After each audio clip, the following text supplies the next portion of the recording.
Ladies and gentlemen, we are back. Tornado Tech Podcast, episode 121. Boy, we're getting close to that 150 mark. Mm-hmm. It's been a long journey. Coming on 3 years here. It's pretty exciting.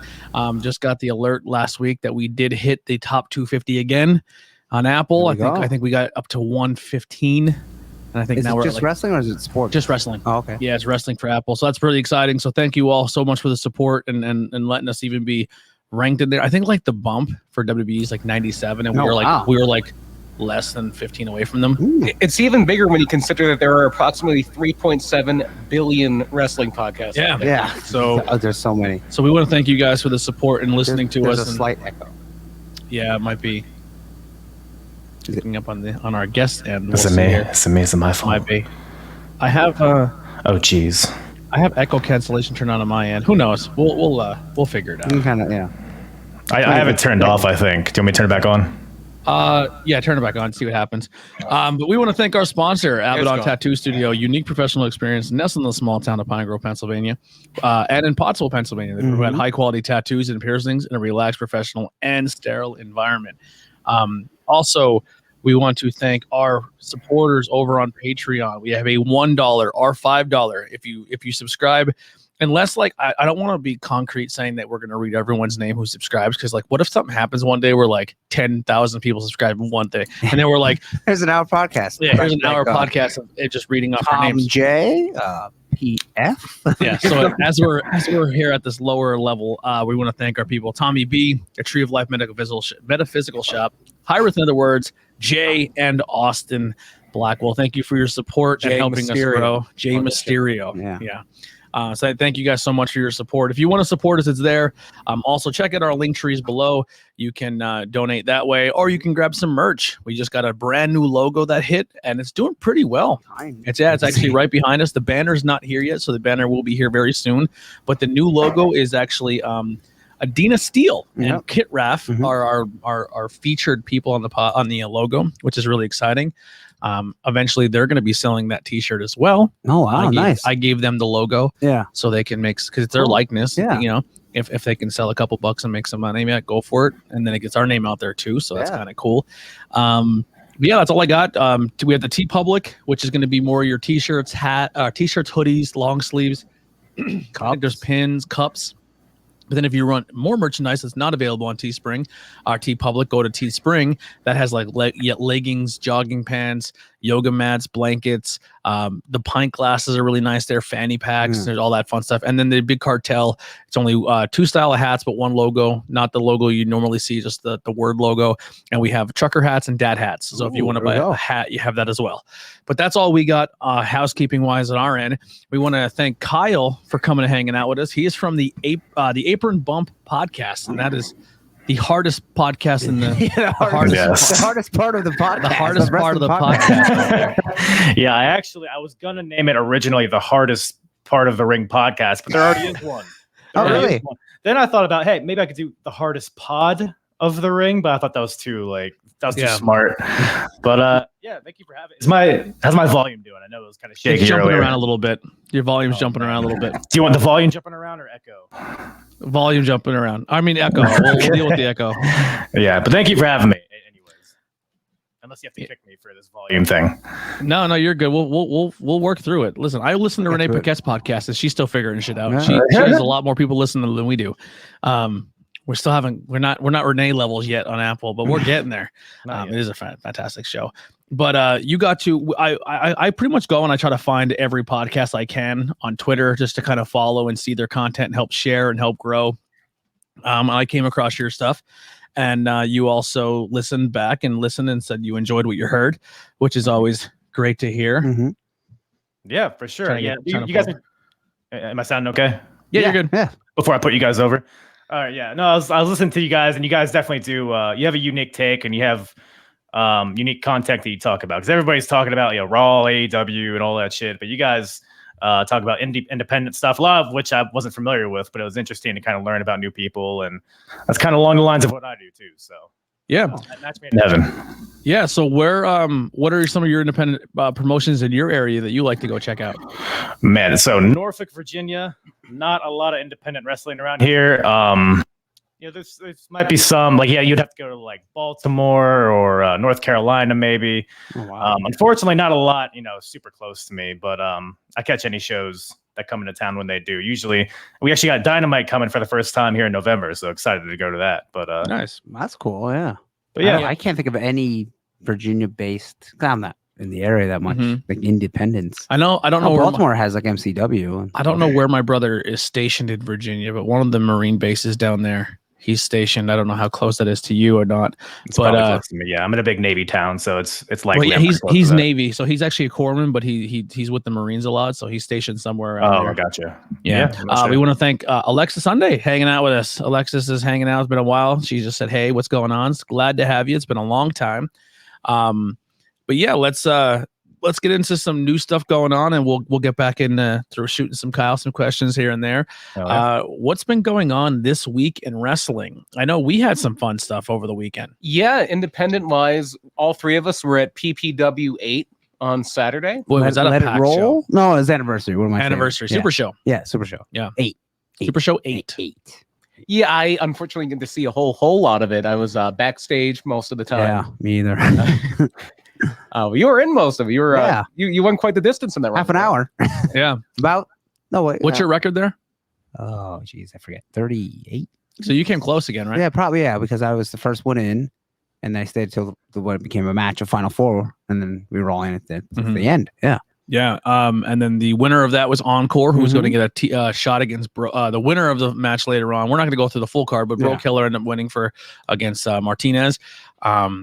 Tons of names on the card. We got to see Offa Jr. team up with Big Cass, who looked fantastic. Yeah, he did. Looks really good. Got to talk to him backstage. Really, really cool. Morrissey for the Impact fans. Yeah, Willie Morrissey. Right. Well, he's Cass XL or Willie Morrissey, depending on what. Yeah, Impact. He's Morrissey. Yeah. Yeah. Got to see. I marked out. I got to hang out with. I got to see Mercedes Martinez live again. That was awesome. I got to hang out with Bobby Fish during the autograph signing. Like I was his handler during the autograph signing. And Matt Turner came up. Yeah. And he was like, I remember him. And then Matt walks in. I go, there he is. And then they kind of like rekindled their like a little moment there, which is kind of cool. Moose was there. Moose had a great match with Mark Orlando. Which I believe PPW has up free on their Facebook page. Yeah, go check that out on Facebook. Oh, wow, how about that? It was a pretty fun match. Then Rachel Ellering and Mercedes Martinez versus Christina Marie. Yeah, thought it was a fantastic match. Even though they had to work with some obstacles there, the board in the ring popped out. Oh, yeah, that sucks. Yeah. It was scary. Ace Austin versus Casey Navarro versus Enzo. Yes, because Juventud, who originally supposed to wrestle Enzo, could not make it, got hurt, and they switched the matches around. And then Bobby Fish versus Deshaun Pratt. Yes, and Deshaun hurt himself. He got hurt. Yeah, he hurt his arm or something. His forearm or something. His ulna, I believe. Okay. So during the match, he took a weird bump, and then he came up from the bump, and he kept shaking his hand out. And just being an MMA fan, usually when someone's shaking their arm out like that, adrenaline's going, so they don't realize how bad it is, but they have that pins and needles feeling, so they're just trying to shake feeling into it. And he kept doing it, and then he wasn't throwing anything with it. Oh boy! And I was like, I could actually put it over in commentary. Like, I think he's hurt. Keep an eye on his right hand. And then here it ended up being legit. Yeah. Just behind the scenes a little bit, I'm actually helping him create an online merch store. Oh, okay. Because he's someone I'm a very big fan of. I think he does a lot of great work. And it sucks because he's kind of hit another level of his career. And he was on a really good path. He was getting matches against Cardona. He was getting the Davey Richards match, then this Bobby Fish match, and now he's going to be out for a pretty foreseeable future with this injury. A little bit. Hopefully not too long. Yeah, so hopefully if we get that merch page up and running by the end of this weekend, you guys can go support him.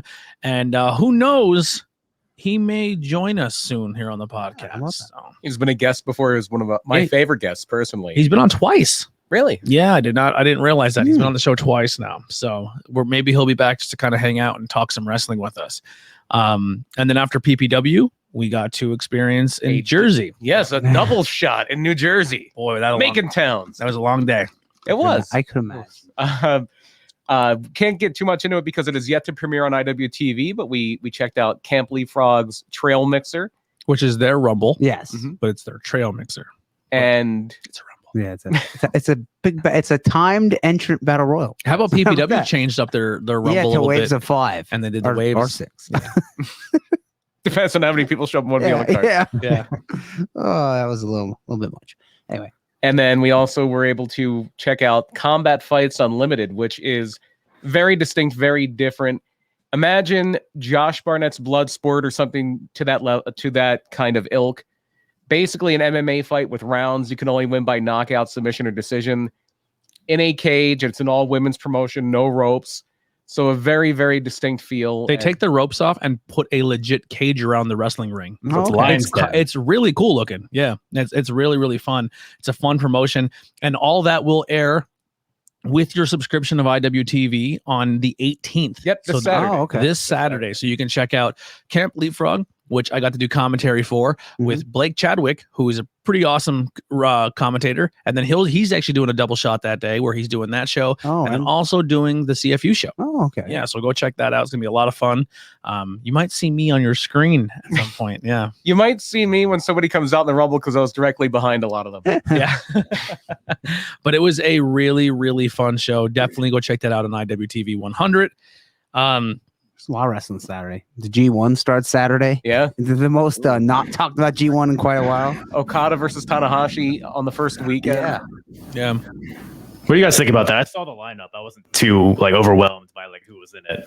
No, Japan's really suffering from people not being able to travel there. Yeah, and then COVID is having issues too. Osprey's not on the show. Yeah, Jay White. All their American guys are not there. At least we got Yoshihashi. Oh God, yeah. And Tajiri, or not Tajiri. What's his name? Yoshi. God, I wish it was Tajiri. What's Yujiro Takahashi? Yeah, Takahashi, but not the good Takahashi. Yeah, the bad Takahashi. We should get Tajiri and Taka Michinoku in there. Taka was in New Japan for a while until he cheated on his wife, and then they got black suspended him for a year. Bring him back because he was with Zack Sabre Jr. right for a while. Yeah, Suzuki-gun, yeah, and he gave him the Zack driver, which was the Michinoku driver, and then he cheated on his wife, and that's a big no-no in Japan, and they suspend him for a year. Yeah, get over it. You can buy underwear and vending machines.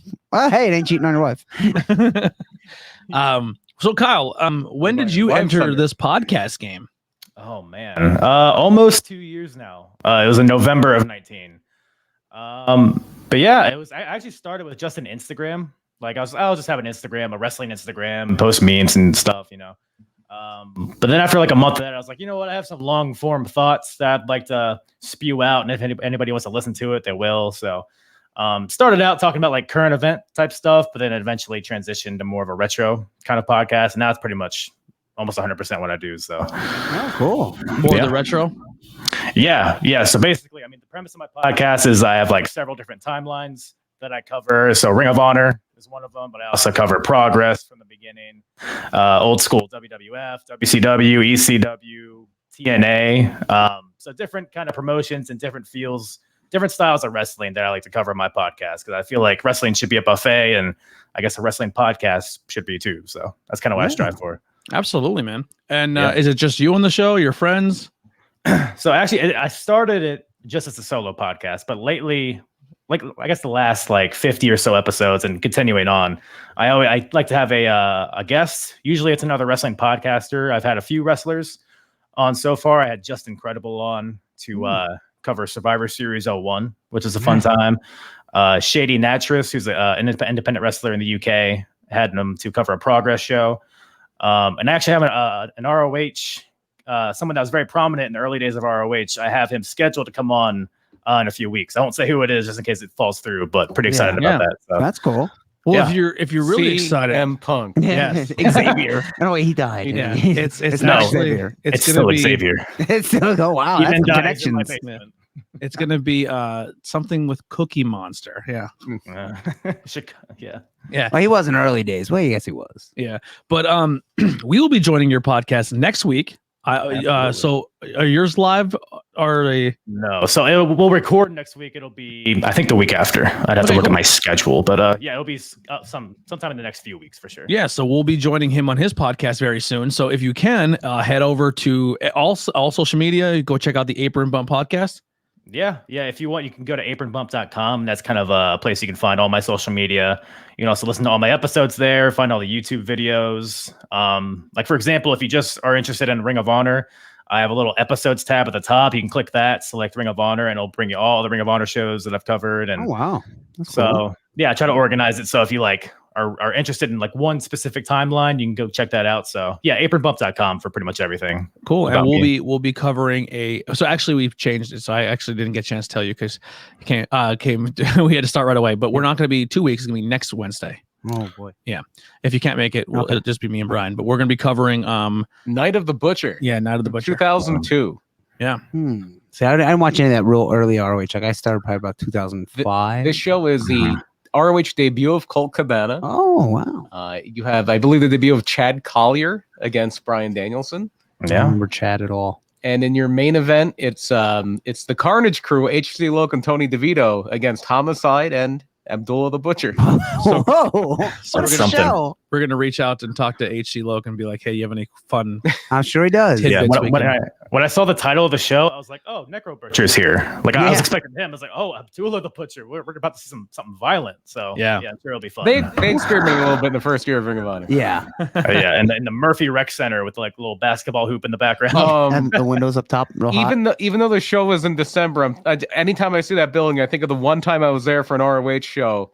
And if you think H2O is hot, the Murphy Rec Center made it feel like an igloo. Oh, you were there? You were there for some of those early ROH shows? I was there for Wrestle Rave 03.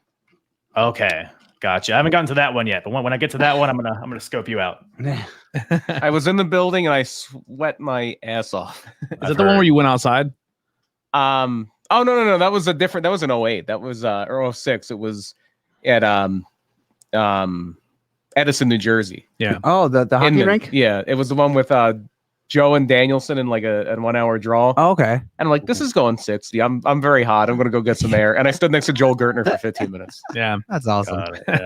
Imagine how Joe and Danielson felt. Yeah. God. We were at the IWTV 100 show and watched Wheeler and Daniel Garcia go an hour. Yeah, that was intense heat. Yeah, and that was hot in there. Imagine being in the back with hot air blowing on you and having to sit around and wait to ring a bell. Yeah.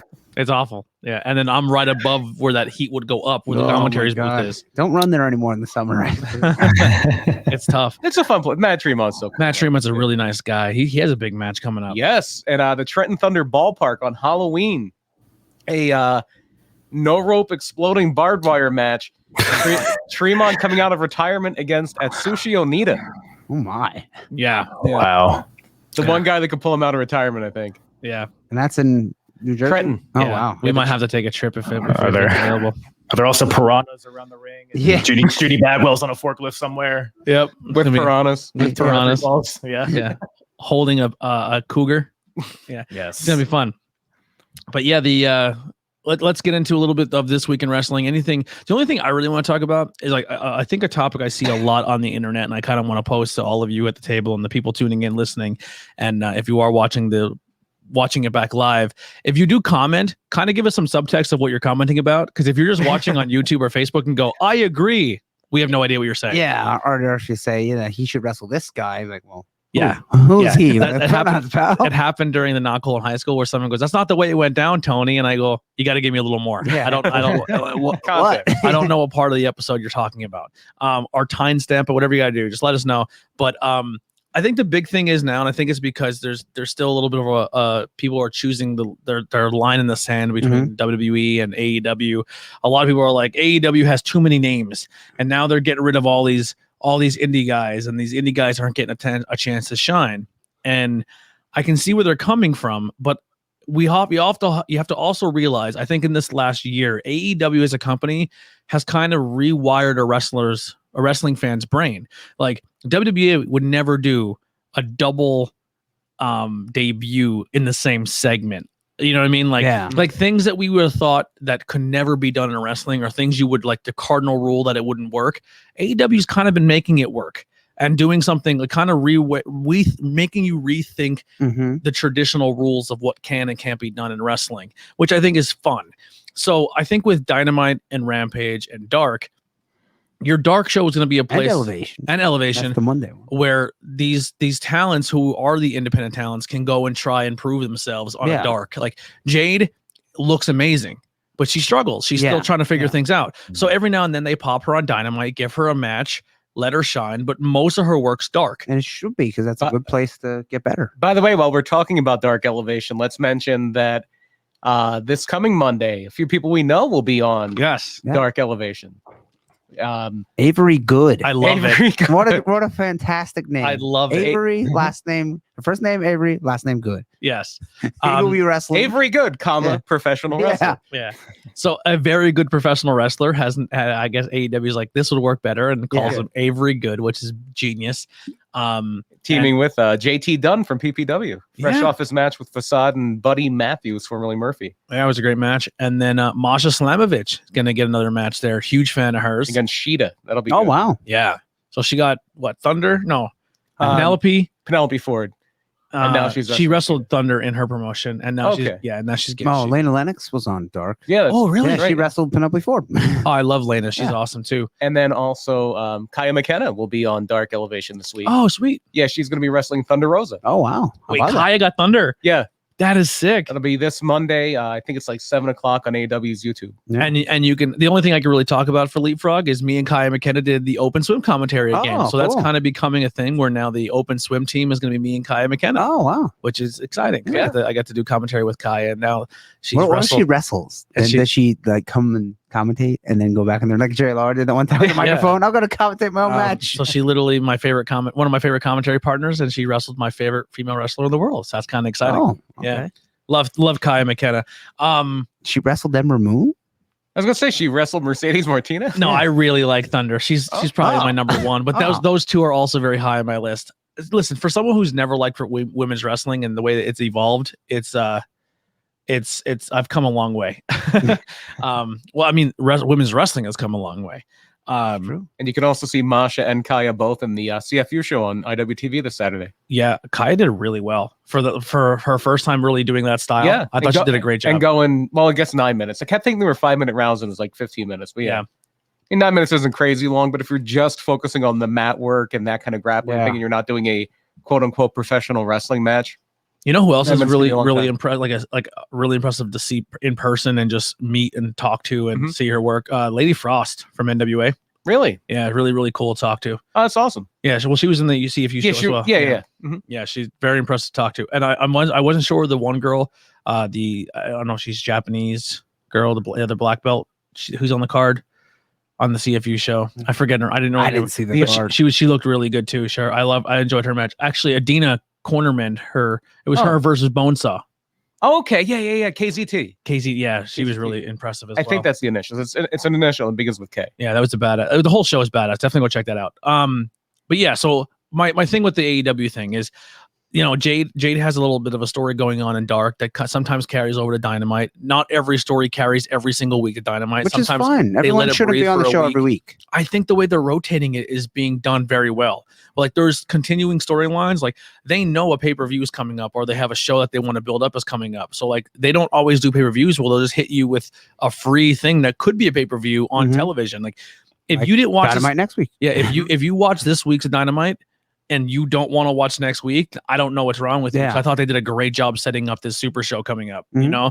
Yeah. And I'm really happy with the way AEW's been doing things. Like I love what Roman's doing, but maybe let Roman breathe a week or like a week off or here or there. Be on every single week. Hogan wasn't on every single week back in the day. Hogan almost never wrestled. Yeah.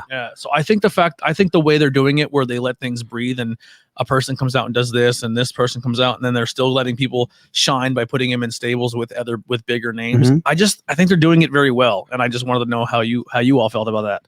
Yeah, even like the early days of NXT, that's kind of how it was. When it was just an hour, you didn't have the champion on every week. You didn't have everybody on every week. It like kind of like AEW does. It kind of alternates back and forth, so it gives you time to miss certain people and get excited when they show back up. So I feel like AEW's kind of struck a good formula with that for sure. Yeah, I think the one who's doing the best right now with that is Moxley. Like Moxley will take like a week off or not be there for a week or two, and then he just pops up at a tag team, and everyone's like, "Mox!" Yeah. Like it's I don't know, it's being done very well. Like I said, it's a great time to be a wrestling fan, and Oh, I think they're at too many people though. Well, we just said something to ourselves. Yeah, we just said something to ourselves. So someone's. I'm gonna guess this is Tyler, but he's under the Tornado Tag podcast, which is fine. Sometimes it's hard to when I'm going to post and if you're going to comment, I can't comment as myself. Yeah, I mean, that is definitely yes. He does say that it's commented as him, but he's a SmackDown and Raw. Is their rosters too thin and have to take some people off? Okay. I looked at their rosters recently and they are a little on the thin side, which is weird because they already had 300 people in the roster. I know AEW is kind of going the wrong way. Like you have so many people, like how do you even use them all? Even if you take breaks once a week, there's so many people now. Yeah, it's going to be interesting to see how it plays out. You don't want anybody to fall behind and not be seen for weeks at a time. Yeah, and they do kind of downshift people. Like right now, Cassidy's kind of in a downshift and trying to think of like they really try to push maybe 4 or 5 people hard at any given time. Yeah, like right now it's like right now, CM Punk is just kind of there as a personality. Yeah, he's not getting like the push like Bryan Danielson is because Danielson's going to be wrestling the champion next week. Yeah, and he's brand new. So. Yeah, but like right now, they're really seem to be centrally focusing on Omega, Danielson, Miro, and really those 3 are the ones that are getting just sustained hard pushes every week. Yeah, Moxley, I would say he's in there too. He's there, but. He's playing a major role. Yeah, I mean, he's getting some pretty big surprise entrant names. Like he's always getting the Japan person or something like that. But they do have like 10 guys that are viable world champions right now. Yeah, I mean, even which is crazy. I mean, WWE. Can you name 10 people that you think could win the world title? Probably not. Yeah, I mean, maybe that you want to win the world title, but across. If I could count both brands, but not like 10 Raw people and 10 SmackDown people. There's 10 people on Dynamite right now that could. If they won the title, if they won a battle royal and won the title shot, I could see them winning the belt. Yeah, it's fun. I'm definitely enjoying it. Like I used to before, and there's storylines going on right now that they're not world beater storylines, right? But they're still like, oh shit, I kind of forgot that, like the Penelope Ford and not Penelope Ford, the 2 girls that are having like that little Anna Jay and the bunny. Oh, you mean the bunny and Anna Jay. Oh no. But the Tay bunny Conti? is with the bunny's with Penelope. But Anna Jay just came back and inserted herself in the. But I mean, that's not a world beater title involved storyline. Well, everyone can't have them. No, but there is people who are invested in that story. Yeah, and that's always going to be hit or miss. Like, does anybody they're going to do this hair match between Orange Cassidy and Matt Hardy? Does anybody care? Yeah, not really. I'm sure there's a couple people. Less Matt Hardy. Yeah, less me too. Hardy, the better, I think. Yeah. And this is coming from a big Hardy Boys mark back in the day. We can put the brakes on a little bit with Matt Hardy. I think that's a guy that's on every week seemingly, and I don't know why. Yeah, and when he's on, you're like, oh, Matt Hardy again. Like that is the worst stable in wrestling. The Hardy family office. You don't like the Hardy family office? Not at all. I don't like anything about the all stable the extra at all. guys. Yeah. Yeah, it's like, hey, everyone we don't know what to do with, just be in here and maybe we'll use you. I enjoy it just because I get to see some ROH guys in there. I pull a little bit for that with the private party. Oh, House of Glory. Yeah, what did I say? I have ROH on the brain. House of Glory. Sorry. ROH. House of Glory. Private party, I think they would be really benefit if they would say, hey, go to Impact for a year and get better and then come back. That's a cool thing about AEW too. They're bringing these names in, but these names are like, hey, you can go work indies. Hey, you can go do signings. Hey, you do this. Like WWE's like, we'll give you a platform to make your name big, but don't go make $1 off your name that we did. Where AEW's like, hey, we'll bring in Avery Good and we'll bring in Wheeler. And then when Wheeler goes and does a show, he's like, AEW, also independent star Wheeler Yuta. Well, I mean, I think Wheeler's signed. I don't think. Yeah, but I'm saying, but if he goes, goes, I'm just saying, even people who are in the indie scene, when they do a dark appearance, they get a couple extra bucks in their indie contract, like in their indie showings. But somebody made a joke to us. I'm not going to name names, but somebody was like, "Oh, we were on AEW a few times, and now we're getting to do signings." Yeah. I mean, if it gets you a couple of bucks in your pocket, that's good. Oh, there's no reason why any independent person should not do it. Yeah. There's no negatives at all. Yeah. I mean, our boys in main event, they got the wrestles. They're 4 of the top tag teams in the world right now. Yeah. Somehow the worst match was against FTR too. Yeah. I was that thing at the very beginning where Jay's mask got pulled off. Yeah. Where they just beat the garbage out of Jay. But it was fun to kind of say, like, they could say they got punched by Tully too. They took a Tully bomb. Any independent talent should definitely do it. I mean, what could possibly keep you from doing it? Yeah. Like, oh, I don't want to do it because what? Yeah. I mean, maybe you can't make it. That's the thing. Absolutely. What are some things that you've been seeing on weekly television that's been catching your eye, Kyle? Weekly television. I mean, AEW's got my attention more so than anything. SmackDown's been very good as well. That's kind of comes and goes. SmackDown, Raw. I haven't really been catching. Honestly, with I watch a lot of retro stuff, obviously for my podcast, and sometimes it'll be a night. and like let's say like SmackDown's on, I'm like, you know what? I'd rather watch a 2005 TNA Impact, and sometimes I'll just do that. So that's just how my life goes at this point. But yeah, other than that, New Japan is something I used to follow pretty closely, but I've kind of fallen off. Understandably, otherwise, kind of right now. just the usual suspects, pretty much. NXT. What do you guys think of the new NXT, or did you check it out? I have not got a chance to see I didn't get to watch it yet either. I didn't hate it. I didn't hate it as much as other people did. I understand that if you what you want NXT to be is Ring of Honor with a WWE budget. That's over. It's over. It's gone. It's not happening anymore. Yeah. And if you can divorce yourself from that mindset, in and of itself, it scratched an itch for me just because I'm on the older end of wrestling fans, and I remember what Superstars and Wrestling Challenge were like in 1991, and that's kind of what this was. Which I'm okay with. Yeah. I think maybe too many new people right at once. Yeah. Someone watching, like, who are these people? I ain't watching this. Yeah, I don't think there's going to be 6 new people debuting every week. Though. Yeah. I think they wanted to really jolt you with something completely different. So it kind of, when you kind of get back to normal, they're going to be like, oh, this is something. How did Steiner's son look? Excellent. He looks great. He's going to be a star. The name sucks. The name Braun is awful. Breaker. Yeah, Cool. Rex. Because he breaks people. Yeah, Rex Steiner. That's a great name. But he could probably use it because his last name is Rex Steiner. Yeah. Yeah. Yes, but and then what's his name? Wagner? What's Von Wagner. That's a stupid name too. They fired up the NXT name generator again. Yeah. L.A. Knight. Yeah, Yeah. Borden Stevens. Well, and Von Wagner, that was Bo Beverly's son. That was Cal Bloom. Oh, wow. It did definitely put a little bit of some of the internet buzz to rest by giving Ciampa the title. Yeah, I don't think he'll have it long. No, and apparently the person that was literally kind of running everything, because Vince wasn't there, Bruce Pritchard wasn't there, Kevin Dunn. Kevin Dunn was there producing. You could tell by all the camera cuts.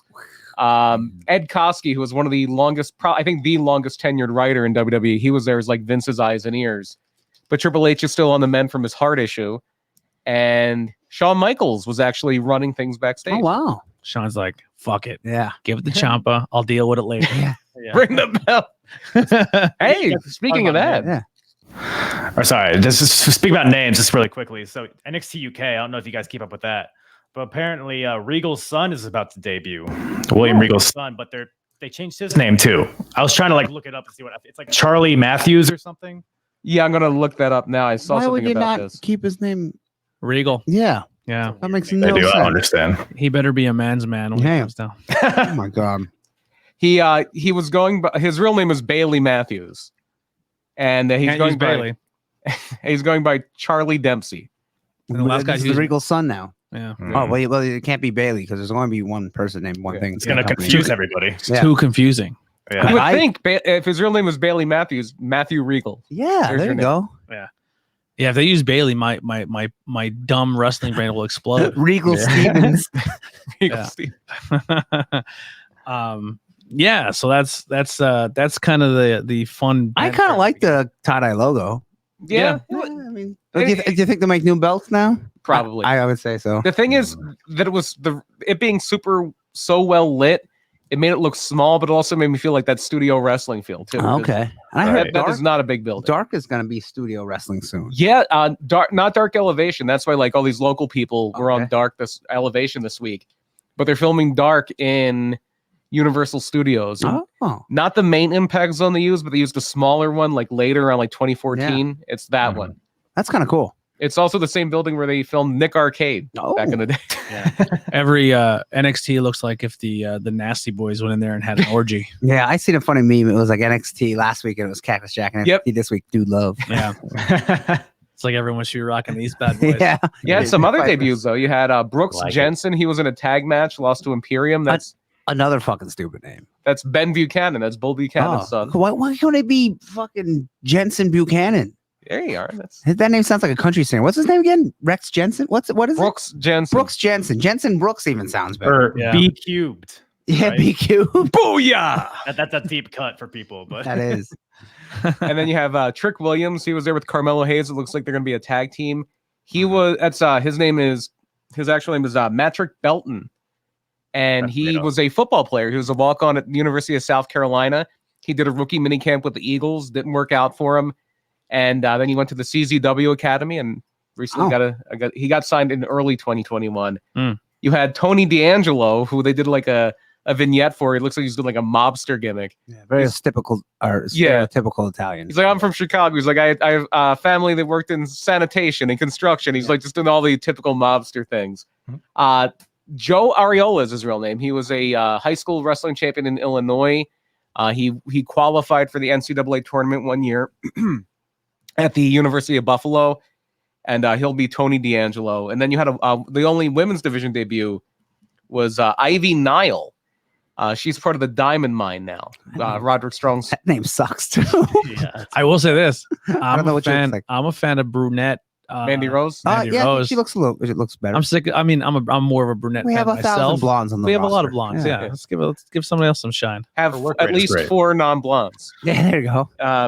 And Ivy Nile, who is blonde, is Emily and Zulis. She was on that show, The Titan Games, like The Rock's knockoff of American Gladiators. Jacked. She is. Jacked, okay. Yeah. She's like 4 foot tall, but she's jacked. Yeah. Is she? Are we like talking like? Is she jacked like a Jordan Grace or a Jade? No, more closer. Nobody's to Jade. jacked like Jade. A tiny Jade. Tiny Jade. Yeah. Okay. Tiny She's white more Jade. cut. She's more cut. Yeah. So yeah, imagine like Jade Cargill's physique in Layla Hirsch's height. Oh God. And that's a little Hulk. Yeah. Pocket Hercules is that one weightlifter. Ivy Nile. That's a terrible name. That is terrible. Yeah. Some of these names are rough. How about I don't know. They want to bring that old school wrestling. Natasha Ivory or something. There we go. It's like they want to bring the old school wrestling back, but not give them the gimmicks. Yeah. That's the weird Let's names. just give them really stupid names. Yeah. The NXT names. I think the worst is when they had this moment in time, and it's only 2 guys, but they debuted. I think these names came out like within like a few weeks of each other, where it's like we're gonna take this famous athlete and we're gonna change 1 letter of their name. Kenny Dykstra was a guy. Kenny Dykstra. Spirit Squad. And then you had right after him Bam Neely, because there was a guy on the Boston Bruins, Cam Neely. Yeah, let's make that a B, and you're Bam Neely. Yeah. Wow. I don't think either of them wrestle anymore. I hope not. Lenny Dykstra had a really resurgence in his career with Howard Stern. I wish I would have remembered Ken Doan a week ago during that Pilgrim Trivia contest. Yeah. 2nd place. I came up just short. You got too drunk. Got too drunk. That is true. Who remembers Kenny Doan? And I couldn't remember all the members of Raven's flock. But he said Tony did a great job hosting trivia. Oh, cool. And they want to keep doing it again. So maybe you can team up with Deppen and come up with some questions and help. Or maybe you can team up with me and we can win this thing. Yeah, do you want to win the thing? Yeah, that works too. The cool thing with that brewery too is I think they're gonna be showing ROH pay-per-views. That's what Tony Deppen was saying. This was last week. I was there. We did our show last week was taped, and because you two were at the Fozzy concert, and I was at Pilgrim playing wrestling trivia with Tony Deppen, and he was saying after a few people came down to like just kind of talk with him for a little bit after they were done, and he was like, yeah, the Ring of Honor pay-per-view is going to be here Saturday if you want to come check it out, like because they have TVs now. They have TVs behind the bar, and where normally we'd have like ESPN or something on, unless there's like an active NFL game or something on, they have old wrestling. It's like an old Nitro. Cool. Nitro 7 was playing when I was in there. All the owners are wrestling fans. Yes. Yeah.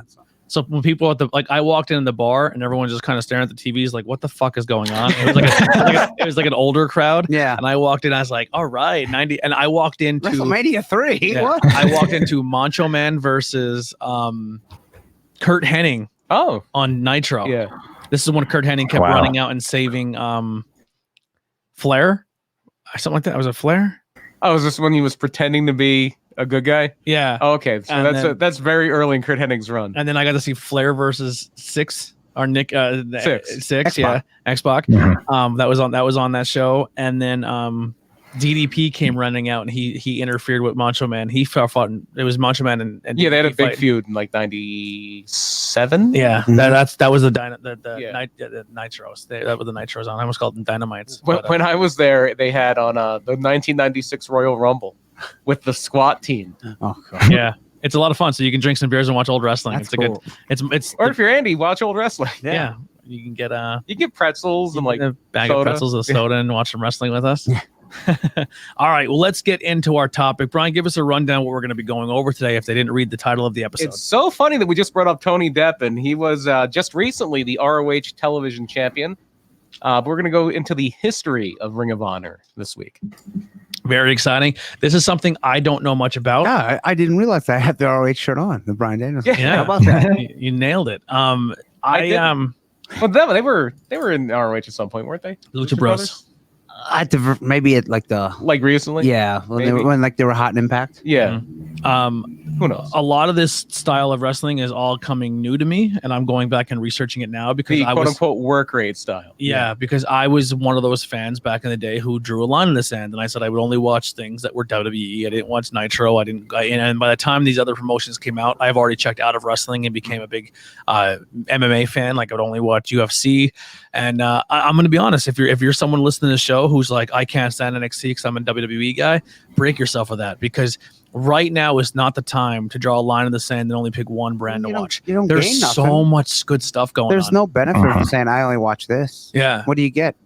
Like literally, if you're not into WWE and you hate AEW, go subscribe to IWTV. Go to Fight, and there's so many cool independent or things if you going don't on. like any, then don't watch wrestling. If you miss what NXT used to be, I'm not going to say you're going to enjoy Ring of Honor as much, but you'll probably enjoy Ring of Honor. Find it on your local TV. Yeah, I went and subscribed to Ring of Honor Club, and I subscribed to Impact Plus. So now I have a pretty good taste of everything that's going on right now, because the other two are harder to find for me for TV. Yeah. But now I can go and subscribe because they are being way better at updating and putting their content up there. Which is good, because I know when Honor Club first came out, it wasn't too hot. Yeah.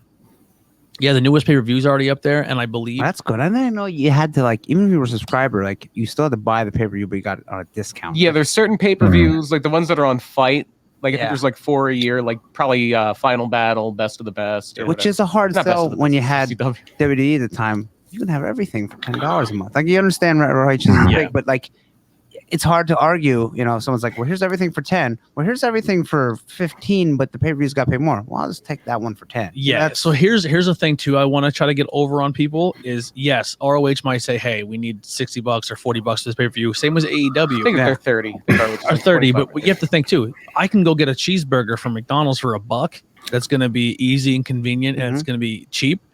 Or you go to a mom and pop burger place and it's going to taste a lot better. And you're probably going to enjoy it more because it's made with more love instead of just being reworked factory shit like you're going to get from someone that makes more money, you know? So think about that when you're like, oh, I can't spend $30 for a pay-per-view. There's a little more going into it. Like, obviously it's that the reason you support small business, their prices aren't going to be. ROH is not a small. I was going to say Sinclair has a a money. Yeah. They just choose not to spend it on ROH. Yeah. But I'm just saying that you might see talent who are hungrier than you might see someone else and stuff like that. So definitely check into that and look into that, all that stuff. But also this weekend, right? Impact pay-per-view, the 18th? Impact Plus special. I don't think it's a pay-per-view. They do the same thing. Like certain things are pay-per-view, certain things are on Impact Plus. But I believe Turning Point is, if it's not this weekend, it's next week. And that's where it's this weekend. Ace Austin versus Christian Cage. Yeah. So we are rooting for Ace Austin to be that world champion. Yeah, I believe that's an Impact Plus special. I think it's going to be on there, not something you would have to necessarily go on Fight and buy as well. Cool. All right, well, let's jump into the history of ROH. It's funny we're talking about streaming services because ROH starts in a different generation. ROH starts in the time of VHS and DVD sales. And if you're not on pay-per-view, which at this point, when ROH starts, ECW just closed, WCW just closed, TNA is not quite there yet. So literally, I think the only domestic product on pay-per-view was WWE. And then I think you had those Australian WWA shows every now and then.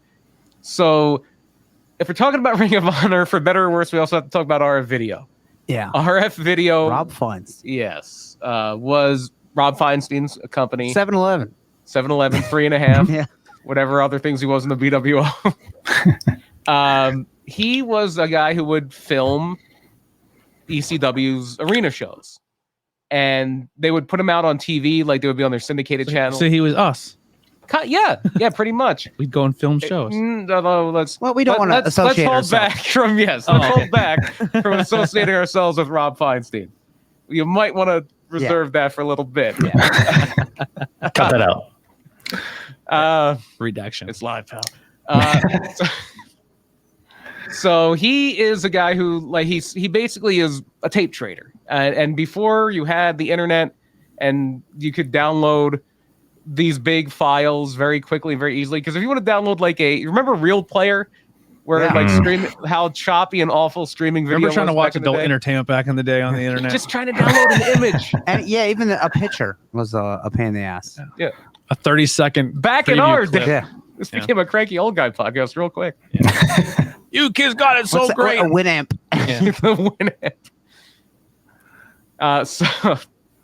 So the our video is basically they would film things for ECW. They would sell ECW tapes, and that was like their bread and butter. But you would also they would sell like other promotions, a lot of Japanese stuff, because there was no New Japan World. You had to, if you wanted to get New Japan or All Japan or any of these other companies, somebody in Japan would have to record it on a VCR, and you would there were tape traders, and you would say, I have ECW TV, I'll trade you that for Smoky Mountain, or I'll trade you that for the G1. And especially as something from Japan, if you want a G1 tape, you probably watched that about 6 months after it happened.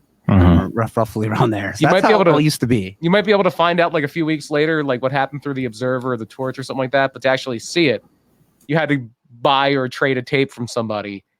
And in fact, the one thing I did buy, I think the only thing I ever bought besides an ROH ticket from RF Video, I used to live near Philly and went to the old Franklin Mills Mall. Now it's called like Philadelphia Mills now, but everybody calls it Franklin Mills. It's a big mall in Philly.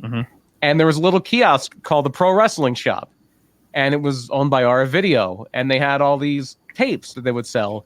I remember buying a Japanese hardcore wrestling tape. It was just like deathmatch stuff, because you could never see it. You could never see anything like that in the U.S. So like, just out of curiosity, I grabbed that. But anyway, RF Video, they're facing a big financial void when ECW goes away, because that was their cash cow, just filming these ECW arena shows and then selling the tapes. So they're like, hey, why don't we? They did things like shoot interviews, and they tried to do some other stuff. But they're like, hey, why don't we just start our own promotion and then sell the tapes? And one of the things that was really a big catalyst for this, too, was in 2001, there was this tournament called the King of the Indies, won by Bryan Danielson. So this is 20 years ago. He wins the King of the Indies. I think he had just gotten let go from his WWF developmental deal. And he was tearing things up, and he wins this tournament in California, because SoCal Wrestling was fairly big then, too, because you had Christopher Daniels coming up, Donovan Morgan, Mike Modest. So SoCal had a nice scene. And like Philly had a scene because of ECW. You had like CZW and 3PW, which is Blue Meanies Company. Which was really big for the time.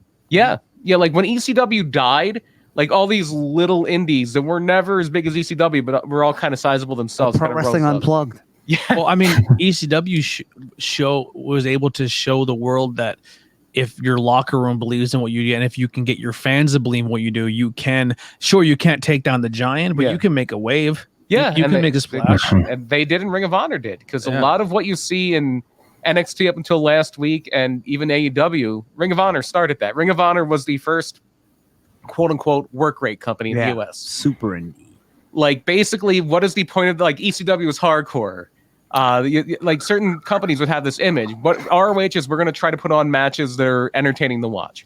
We're going to try to put on 5-star classics. Yeah, not squash matches or job matches or comedy. There was some, but you know. So they were trying to be the American version of Japan. Yes, kind of. Yes, yes. To the point where they have this whole concept called the Code of Honor. We have to shake hands before matches and after matches, and they still do that. Pure Rules, right? Pure Rules is something different. That's more like mat based, and they have like you can only do so many rope breaks. Open hand strikes. You can't close your fist. Yes. And yeah, and that title went away for a while, and then recently brought back. I think it's a cool way to do a match. It's something different. Yeah. But no, the Code of Honor was just like a code of conduct, basically. I think it was initially it was supposed to discourage like outside interference. Yeah, like no pulling of the hair or gouging that. Like no heel tactics, and you shake hands before. Unless, and they made it clear that unless it's a blood feud, then the Code of Honor. But like, how do you determine a blood feud? It was never really laid out. I don't think. Yeah, a lot of times it was a fight without honor. Yeah, that was which was back in the day. They would have called it a lights out match. Yeah. Okay. Basically, yeah. So their first show is on February 23rd, 2002 in the Murphy Rec Center, beautiful 4th and Shunk Street in South Philadelphia. Beautiful. Such a That's hot a word. building. Yeah. Hot building. Not too far from the ECW arena, though, like within walking distance to the ECW arena. Yeah. And that actually comes into play with something a bit later. But the first show, your first match ever, it's the Hit Squad defeating the Christopher Street Connection. Talk about not aging well. Yes. The Christopher Street Connection, Buff E and Mace were bad guys because they were gay. Yeah. Mm-hmm. Wow. And that made them bad. Yeah. Nobody liked them because they were gay. I'll say this though, because that first show it opens right up. That's like the first thing you see is Christopher Street Connection walk out, and when you first watch, you're like, "What the hell is this?" But then you think about it, it's like, okay, I guess they represent a WWE.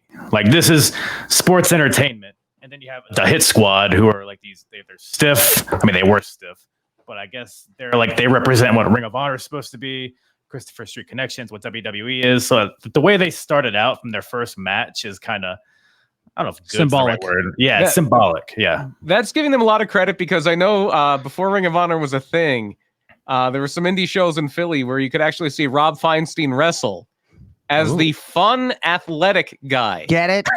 Get his initials. Yeah. Remember that for a little bit later in our story. Oh boy! All right. So our second match was the Boogie Nights, not Disco Inferno and Alex Wright. Mark Wahlberg. No. Oh. Danny. It's KNIGHTS. Danny Drake and Mike Tobin were the Boogie Nights. Them two guys, I no idea. They defeated the Natural Born Sinners, Boogaloo and Homicide. Whatever happened to that guy? Boogaloo. Homicide. Homicide. Who do you ever beat? Where are you at in 2002 at this point? I didn't even start. I'm in college. Yeah, College? I'm only out of high school 2 years. Okay. Yeah. What year did you start? Like your training? 2006, Okay. maybe 7. So a lot of this maybe paved the way for you. Yeah, I wasn't even aware of ROH. I was just because I was.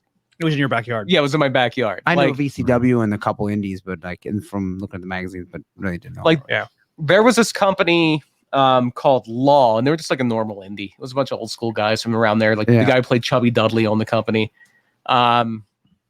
They would run shows at a firehouse near where I lived. I lived right outside Philly. And so I wound up seeing some shows they did in Philly. And right before they finished up, because they kind of closed right around the time ROH was opening, they, I think, were the first indie to do a show at the Murphy Rec Center. And ROH did it right after. Real quick, they just announced the next 2 people that will be at Dirty Dancing and PPW. Oh, me, Madison Rain. Oh wow, you're not Madison Rain. No. Will be there, and Josh Matthews. T Breeze. Oh, formerly known as Tyler Breeze, will be coming. That's to Dirty funny Dancing. because Fandango, what's his name? He's also Dirty on the Dango. show. Dirty Dango. Yeah. I will not be at that show. Oh, you missed that one. I will be at the Office Festival. Oh, in the Office. Spring. Oh, there you go. Yeah, I'll be getting my Which has Dundies been on. postponed for like 2 years. So Yeah, I'll be getting my Dundies on. I love that that's a thing in Scranton. yeah, Yes, That's incredible. we're only about an hour from we're Scranton. trying to get a hotel room near it, and we're going to be the first off the elevator. Where that's where the party's happening. Oh, John. The office party. That's it. Well, that was a Just gotta get all the people who are cosplaying as Meredith. Yeah. They have a fun party. That was the spoof in the show when Michael would go on business trips. He would get the room right by the elevator, so when everyone gets off, he would have music playing with lights, and that was he always wanted his room to be the party room. That's Hibbins White. No one ever went. Yeah. So then we're going to go through a lot of names here. We had an ultimate aerial elimination match on the first show. Quiet Storm wins. Chris Divine and Quiet Storm. Or Divine Storm. I'm sorry. Divine Storm. Quiet Storm was one guy in the team. So when you go I back and can't you try to remember watch older shows, unless I'm just not good at navigating the ROH streaming site yet, but like if you go to like shows and you go like I went to the very first show, This is thing, what we're talking about. Yeah. and the only thing they showed was one match. Yeah. Their collection's still A lot of their older stuff is not on. I Yeah, think, just like highlighted matches. 2008. pre-HD net. Yeah. yeah, I think a lot of that's due to music rights. I'm not Yes. sure if that. That's so what I've heard. So what happens to this is it shows them come to the ring with like a generic song, and then it cuts after the entrance. Yeah. It cuts to them in the ring and the match Oh, starts. okay. So I don't want to say exactly what match I watched because it Okay. might be the main event of this show. It might be, but yeah, Quiet Storm. They kind of got a little bit of a buzz for a while. They would do things with like some of the people in this match. They beat Brian XL on the it's the Quiet Storm beating Brian XL and the Maximos in the Amazing Red. Okay, I know the Maximos and Mason. Amazing Red start of that great Back in the House of day, Glory. around this time, Jose and Joel Maximo. Joel. Okay. But yeah, spelled Joel. They were all Mikey Whipwreck guys, I'm pretty sure. Yeah. Red, the Maximals, I know. I think everybody else there was Quiet Storm. They would go around and usually be like some kind of 6-man tag. It would usually be Brian XL and Quiet Storm against Red and the Maximals. They called them the SAT, the Spanish announce team. Yeah. Because this was back when the Spanish announce team would always get broken on every WWF show. Mm-hmm. So yeah, they would say, we were the Spanish announce team, we're going to break your tables. Nice. But the Maximals were awesome. But yeah, they would go around a lot, and at this point they were really making a name for themselves doing these high flying, crazy high spots that nobody had seen before. And obviously, the big thing there is the Amazing Red is the founder, owner, Mr. Everything trainer at House of Glory. And all of his students are amazing. They are. Good people. You always want them in your locker room. Are they also red? What's that? You said they're amazing. I asked if they're also red. Yeah. Definitely Amazing not red. green, I'll tell you that. they aren't crimson. Oh, no. Every locker room I've ever been a part of, and if there has been a House of Glory talent in that locker room, you know they're going to be a bright spot in that locker room, and they're going to be personable, and they're always amazing. Absolutely.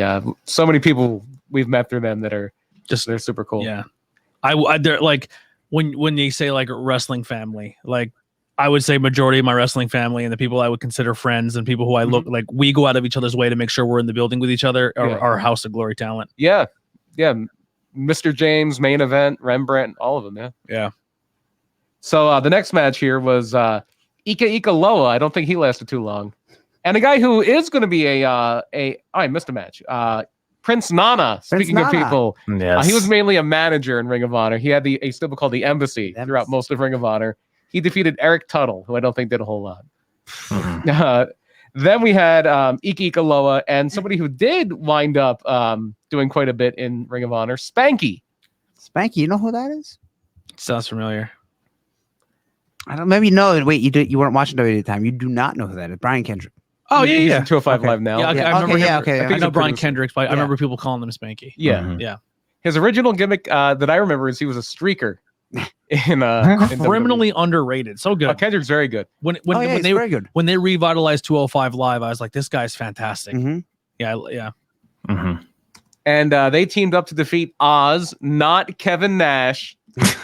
And somebody you're not going to know, but maybe you'll be interested in this, Michael Shane. Oh. You know who he was trained by? Do you know Matt Bentley? Yeah. You didn't watch any TNA at all, did No. you? Okay, yeah, so you wouldn't know him. He changed his name because it was too close to somebody else's. Michael Shane was too close. It was. So do you know whose name it was? I do not. It was well, no, the Michael Shane name. Yeah. It was one half of Gemini. Hey, the Shane twins. Yeah. Yes. So that's why he lost his name, because half of a forgettable tag name was also his name. Also, I don't know if this was real or just something they came up with. That they always say it was Shawn Michaels' cousin. He is. Oh, okay, he is legitimately. Oh, really? Okay, And that's his character. That's his gimmick. Yeah. Hey, I'm like Shawn Michaels, but not as good. That's Michael Shane. Oh, I love this guy. And these days, they would say if you ordered Shawn Michaels from Wish, Yeah. is what they would say. Yeah. Oh, does he have merch? I want to go buy a shirt right now. Probably not. Probably not anymore. I don't think he's wrestled in about 10 years. But No, I think he retired. Yeah, I think he retired in like 2009 or something. If you guys are watching this, tag Michael Shane in this. As Matt Bentley, you'll find him as Matt Bentley now. for some reason, it makes me think of the Naturals too. Yeah. He's my new favorite wrestler. By the way, I usually rock this every podcast, but this is the I love you. I'm sorry. Oh, that's incredible. Yeah. Yeah. But he was in the X division in TNA too. He won the first Ultimate X match. But yeah, one of the lesser of the Shawn Michaels Wrestling Academy, Texas Wrestling Academy graduates. Michael Shane and Paul London actually did have a great series of matches within that first year, but outside of that, Paul London was incredible. yeah, I could have good matches with Paul London. So it's like, you know. Now he's the last thing I saw Paul London doing was where he was playing Elvis, but it was a kung fu movie. Oh, That sounds really? about Yeah. right. Tony, you know why Paul London got fired from WWE? No. Because he smiled when Vince was walking to his death. Okay. Yeah. I remember. Yeah. Paul And London then Vince is, didn't die because Chris Benoit killed his family. Yeah. Paul London was an wrestling. interesting guy. Paul London was a very interesting guy. That's all we'll say. Yeah, I do remember hearing that now. If you ever see he did a shoot interview. I don't know who it was with, but he did a shoot interview with Brian Kendrick after they both got fired from WWE. And oh my goodness, they're drinking Yingling and they are crazy. Gotta watch They're that. talking about how 9/11 was a hologram. It was like basically an episode of Truth Behind Illusion. Oh, they were just talking conspiracies. Yeah, 9/11 is a hologram, or was a hologram. It didn't happen. And the sun is actually cold. It's very cold. Yes. Paul London or Austin Aries? It was Paul London and Brian Kendrick. He said it was a Paul. Oh, it was a But yeah. Austin Aries. I like it. Whoever's in my line, take your goddamn masks off. Good old Austin Let me see your vaccination card. That's $25, not 20. Unvaccinated get free autographs. Everyone who's vaccinated charges double. So then we had the IWA Puerto Rico title. Super Crazy defeated Eddie Guerrero. Wow. And I think it was Eddie Guerrero's only appearance. He was getting ready to go back to WWF at this point. Is this when he did have one more? Yeah, he did. He did one more. That's right. Yeah. Is this when he had his issues, got fired for his issues, and then Yeah, and he also did that one random pay-per-view too. I forget who it was. Yeah. I forget the name of that. Yeah, he was. I forget who even wrestled. I want to say Juventud or not Juventud. Psychosis. I forget. I'll have to look that up. But yeah, like Eddie was fighting his demons here, and he was about to come back. I think in like mid 02. I think he's Yeah. Right after the first brand extension they did. And then your main event was a 3-way with Low Key defeating Bryan Danielson and Christopher Daniels. That is the match I watched. Okay. Yep. Yeah, that was the very first show at the Murphy Sweat Center. Low Key was dope. I liked Low Key. Low Key's biggest problem is himself. Yeah. Low Key, Austin Aries kind of had the same problem where they were on the worst I enemy. he also talked about this. Oh, really? That was his worst. Well, that's the best part about I it. always talk like I'm in a kung fu movie, gentlemen. I am not wrestling. I am fighting. Your impression of him gave me like Damian Priest vibes. Kinda, yeah. Damian Priest on downers is Low Key. Yeah. Imagine like having a really cartoon like voice, but then having no charisma. But in the ring, he sounded Low like Key was amazing. Yeah, really good in the wrestler. ring, he Yeah. was like amazing. Red. The very first ROH champion. Yeah. Yep. And but yeah, he was also he was very big in Impact or TNA back in the day. He was Senshi. Yeah. Well, when he first came in, he was Low Key. Yeah. And then he came back later as Senshi. He was the winner of the second season of NXT as Kaval. Yeah. Kaval. And his trainers. Yes, his pros. Low Key's mentors. Because they all had trainers at the time. Were what was it, Layla? Lay Cool. Yeah, Michelle McCool. Yeah. They trained Low Key. Kaval how to be a wrestler. And he was supposed to be like an early exit, but for this one, they were like, we're not going to work the vote. And he had all these fans from his indie time, so he won. Like they were trying to set it up for Alex Riley to win, but Low Key, well, Kaval sent you. I'm surprised Kaval lasted as long as he did. To be honest, Me too. That's insanity. He also had 2 matches with Punk and IWA MS before his WD. So we're talking about IWA Mid-South. Yeah, Mid-South. that's Eddie Guerrero. Yeah. And then he also said Xavier was the first ROH title holder. He was the second. The second. Low Key, then Xavier. There you go, Yeah. Peter DeLong, my podcast brother. There you go. Thank you for joining, hanging out with us, man. It's like a wound on here. They actually did a that was our next thing here on July 27th. Low Key was crowned the first Ring of Honor champion. It was a 4-way Iron Man match. So basically, it was like whoever would get the most falls in that in that hour would wind up being the first champion. It's actually a little bit. Sorry, it's a little bit more complex. So, That's right. if you get a fall, you get 2 points. If you get pinned, you like lose a point. It was very like convoluted to the point where like the live audience didn't really couldn't follow how many points anybody. There's no like ticker on the screen or anything. So yeah, it was a weird one. It was a weird. That one. is weird. Yeah, They had a lot of rules like that too. I'm really glad that's not a thing in wrestling because like I could barely say titles names in Spanish, let alone keep points. Anytime you feel tempted to say the rules are simple, your match is probably too complicated. Yeah, when you have to put the rules up on screen, it's too much rules. Except for War Games. Yeah. War Games is fine. Or the Royal Rumble. Or the Royal Rumble. Those are the 2 exceptions. That should be a spot at Sanctuary where the flatmates make Overly convoluted rules. It's going to be like the Duff Cup? Yeah, they make overly complicated rules, but that only apply to them. That they have to it just makes it so they win. Flatmates house rules. Yeah, flatmate house rules. Like, I hear you say a pin is worth 6 points. Yeah. This is dangerously close to the Duff Cup in early TNA. It was like their hardcore thing, but you got points for stuff. Peter says, "I have shamed my house." I get a drink. They would do this thing where, like, if you threw the person in an outhouse, you had to get 10 points. And if you dump somebody's head in the outhouse, it was like 3 points, but it was 5 points that there was shit in it.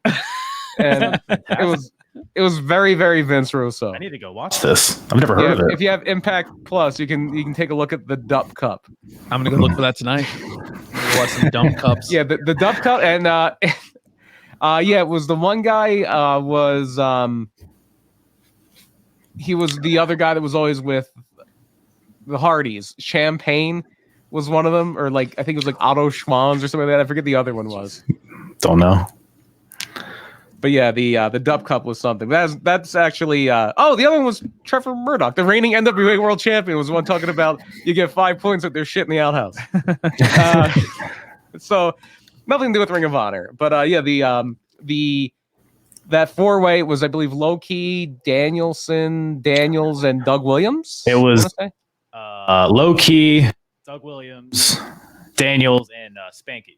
Spanky, that's right. Yeah, not Danielson. And is this the same time where the Super 8 has happened, or the Super 8 has been around for a long time? Yeah, Super 8's been around since like 94. The 90s. Yeah. Because Daniels won it like what, 3 times? Yeah, there was some overlap. A lot of the Super 8 was another one of those things where they were bringing names from across the country, and that was really what, especially early Ring of Honor was, is you would get like the best 2 or 3 guys from each area. Like you would bring in all these TWA guys from Texas, which were Michael's guys. You would bring in Danielson and Paul London and Spanky. And then you would have people from California. You would bring in Daniels and Donovan Morgan, and I think Mike Modest did a few shows. And you would bring in Mikey Whipwreck's guys from New York. And you know what this is kind of sounding like to me right now? What? Sanctuary. Pretty much. Where like it's a little more localized. Yeah, HC Loke brings his guys. That's cool. Brings his. It's like all these different schools. Ace Austin's bringing his guys, and it's fun. Yeah, totally. Yeah. But this is like, it's like the Sanctuary, but on a nationwide scale. Like they're bringing people in, like Punk and Ace Steel and Cole Cabana are coming in from Chicago. Like you're bringing people from across the country. Where the Sanctuary does the same thing for locally. Yeah. You have your Backbreakers guys. You have your. It just fucking sucks because everything you're talking about is like the reason I love going there. Yeah. And you're talking like this is kind of like the. Yeah, it's what Ring of Honor was. Yeah. And Xavier does lose to or Loki does lose to Xavier pretty quickly, September 21st, less than 2 months later. And then Xavier lost on March 22nd, 2003 to the guy who kind of becomes the champ in Ring of Honor to this day. And that's Samoa Joe, who had a 645-day title reign. Ooh, baby. Mm-hmm. Now, do they only have one title in circulation there? Or what you had your world title and tag titles, and that was it. Yeah, and usually all the ROH tag world title reigns were long. Yeah. Yeah. Who are some of the first tag team champions and stuff there? Donovan Morgan and Daniels. They actually had it started out as a trophy that represented the tag team. One trophy represented the tag team titles. So they did this thing because Daniels had the Prophecy faction, which had a bunch of guys. So they kind of Freebird ruled it a little bit in the early beginnings. But yeah, outside of that, I'm not really sure. Okay. Yeah, I know you had Did Special K win it? I would assume. Special K was all over those shows. They love the drug reference. They love the club kid thing there. Yeah. The Prophecy, AJ Styles and Amazing Red, the Backseat Boys. They were like a local Philly area tag team. Special K, Dixie and Izzy. The Briscoe brothers, who would win it a lot. The Second City Saints. Do you know who the Second City Saints are, Tony? I do not. That would be CM Punk and Cole Cabana. Mm-hmm. Okay.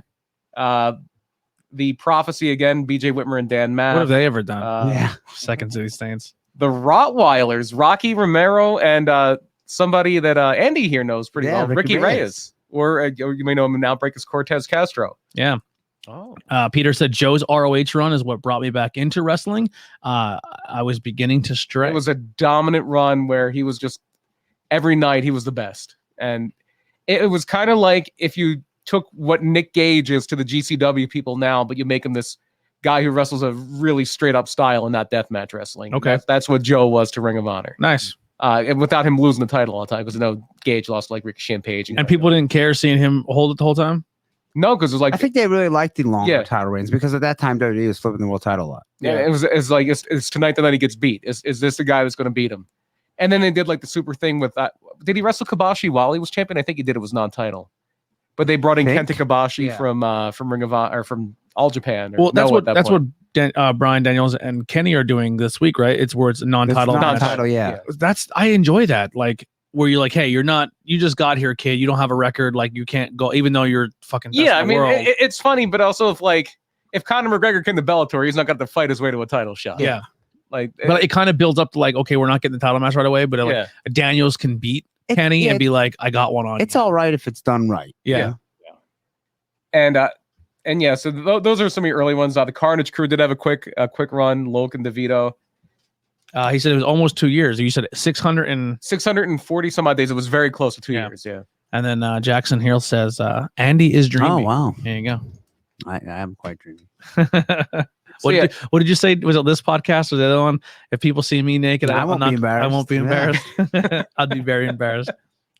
So Joe's reign does come to an end from somebody brought up earlier, Austin Aries. They kind of established this thing where Joe's weakness was you could catch him in a flash pin because that's how they would beat him by like rolling him up. So he's like Shayna Baszler in WWE. Yeah, pretty much. But while Joe is champion, that's when we have the Rob Feinstein incident. So this happens on March 3rd, 2004 on a local NBC News at 10 newscast. They were basically doing that just to catch a predator. So just to be clear, I don't know anything about the story, so I'm excited right now. Okay. Yeah. So this was before it was like nationwide, like they would do it on local shows, and I don't think they got the police involved with these until later. It was this website that was back around then called pervertedjustice.com. They're the ones who worked with Chris Hansen. Yeah, but they weren't doing it under the with law enforcement, so that's why nobody got arrested here. Yeah, well, the early days of the Catch a Predator, he worked with Perverted Justice. Yeah. And they would just catch him on TV but let them go. Yeah, and that's what this was. And this was basically the lead up to that becoming a national thing. They would do it on the local news. And this was on the local news in Philly. And they find out through these chat logs, it certainly looks like Rob Feinstein has been chatting with a 14-year-old boy. Oh, boy. Mm-hmm. And he was talking about taking him to the mall. They were the famous line is he talks about him only being 14, and the famous line is, "LOL, I'll pretend you said 18." This is the famous line that is in the chat transcripts. That will do it. And so they basically, he comes to this house where he thinks he's meeting this kid to take him to the mall. He sees the camera crew, turns around and runs right back to his car, which I think had ROH vanity tags, if I remember correctly. Probably an RF video sticker. Yeah. Or maybe it was RF video was the vanity. What's that, Kyle? Said any promotion's good promotion, right? Yeah. Maybe not. Maybe this is testing that. Dude, my favorite To Catch a Predator back in the day was when they told the guy to get naked in the garage. They did. And he came in, he's sitting at the kitchen counter naked, and they're just like, "What's up?" And he's like, "Fuck." And then they caught the guy like 3 days later again. Oh, jeez. Yeah. So what Rob Feinstein has said, we'll give his side of the story here. He has since said that the chat logs were doctored. Yeah. Peter says, "I'll pretend you said 18." There it is. LOL, I'll pretend you said 18. And then Jackson says, "The fun athletic guy." Yeah, we talked about that earlier. Yep. So Feinstein has said that the chat logs were doctored. Like he didn't really say most of those things. This was before Photoshop. Yeah. That the pictures that he supposedly sent this kid were stolen from his office desk, and the ROH office at this time is where the school is now in Bristol. Like so we were in the office. We were in the office. Yeah. He said that the photos that he supposedly sent this kid were stolen off of his desk at his office. That he was set up by the owner of pervertedjustice.com. Nobody ever knew his real name, but he was a wrestling fan. He would go by Xavier Von Erich, was the name he used online.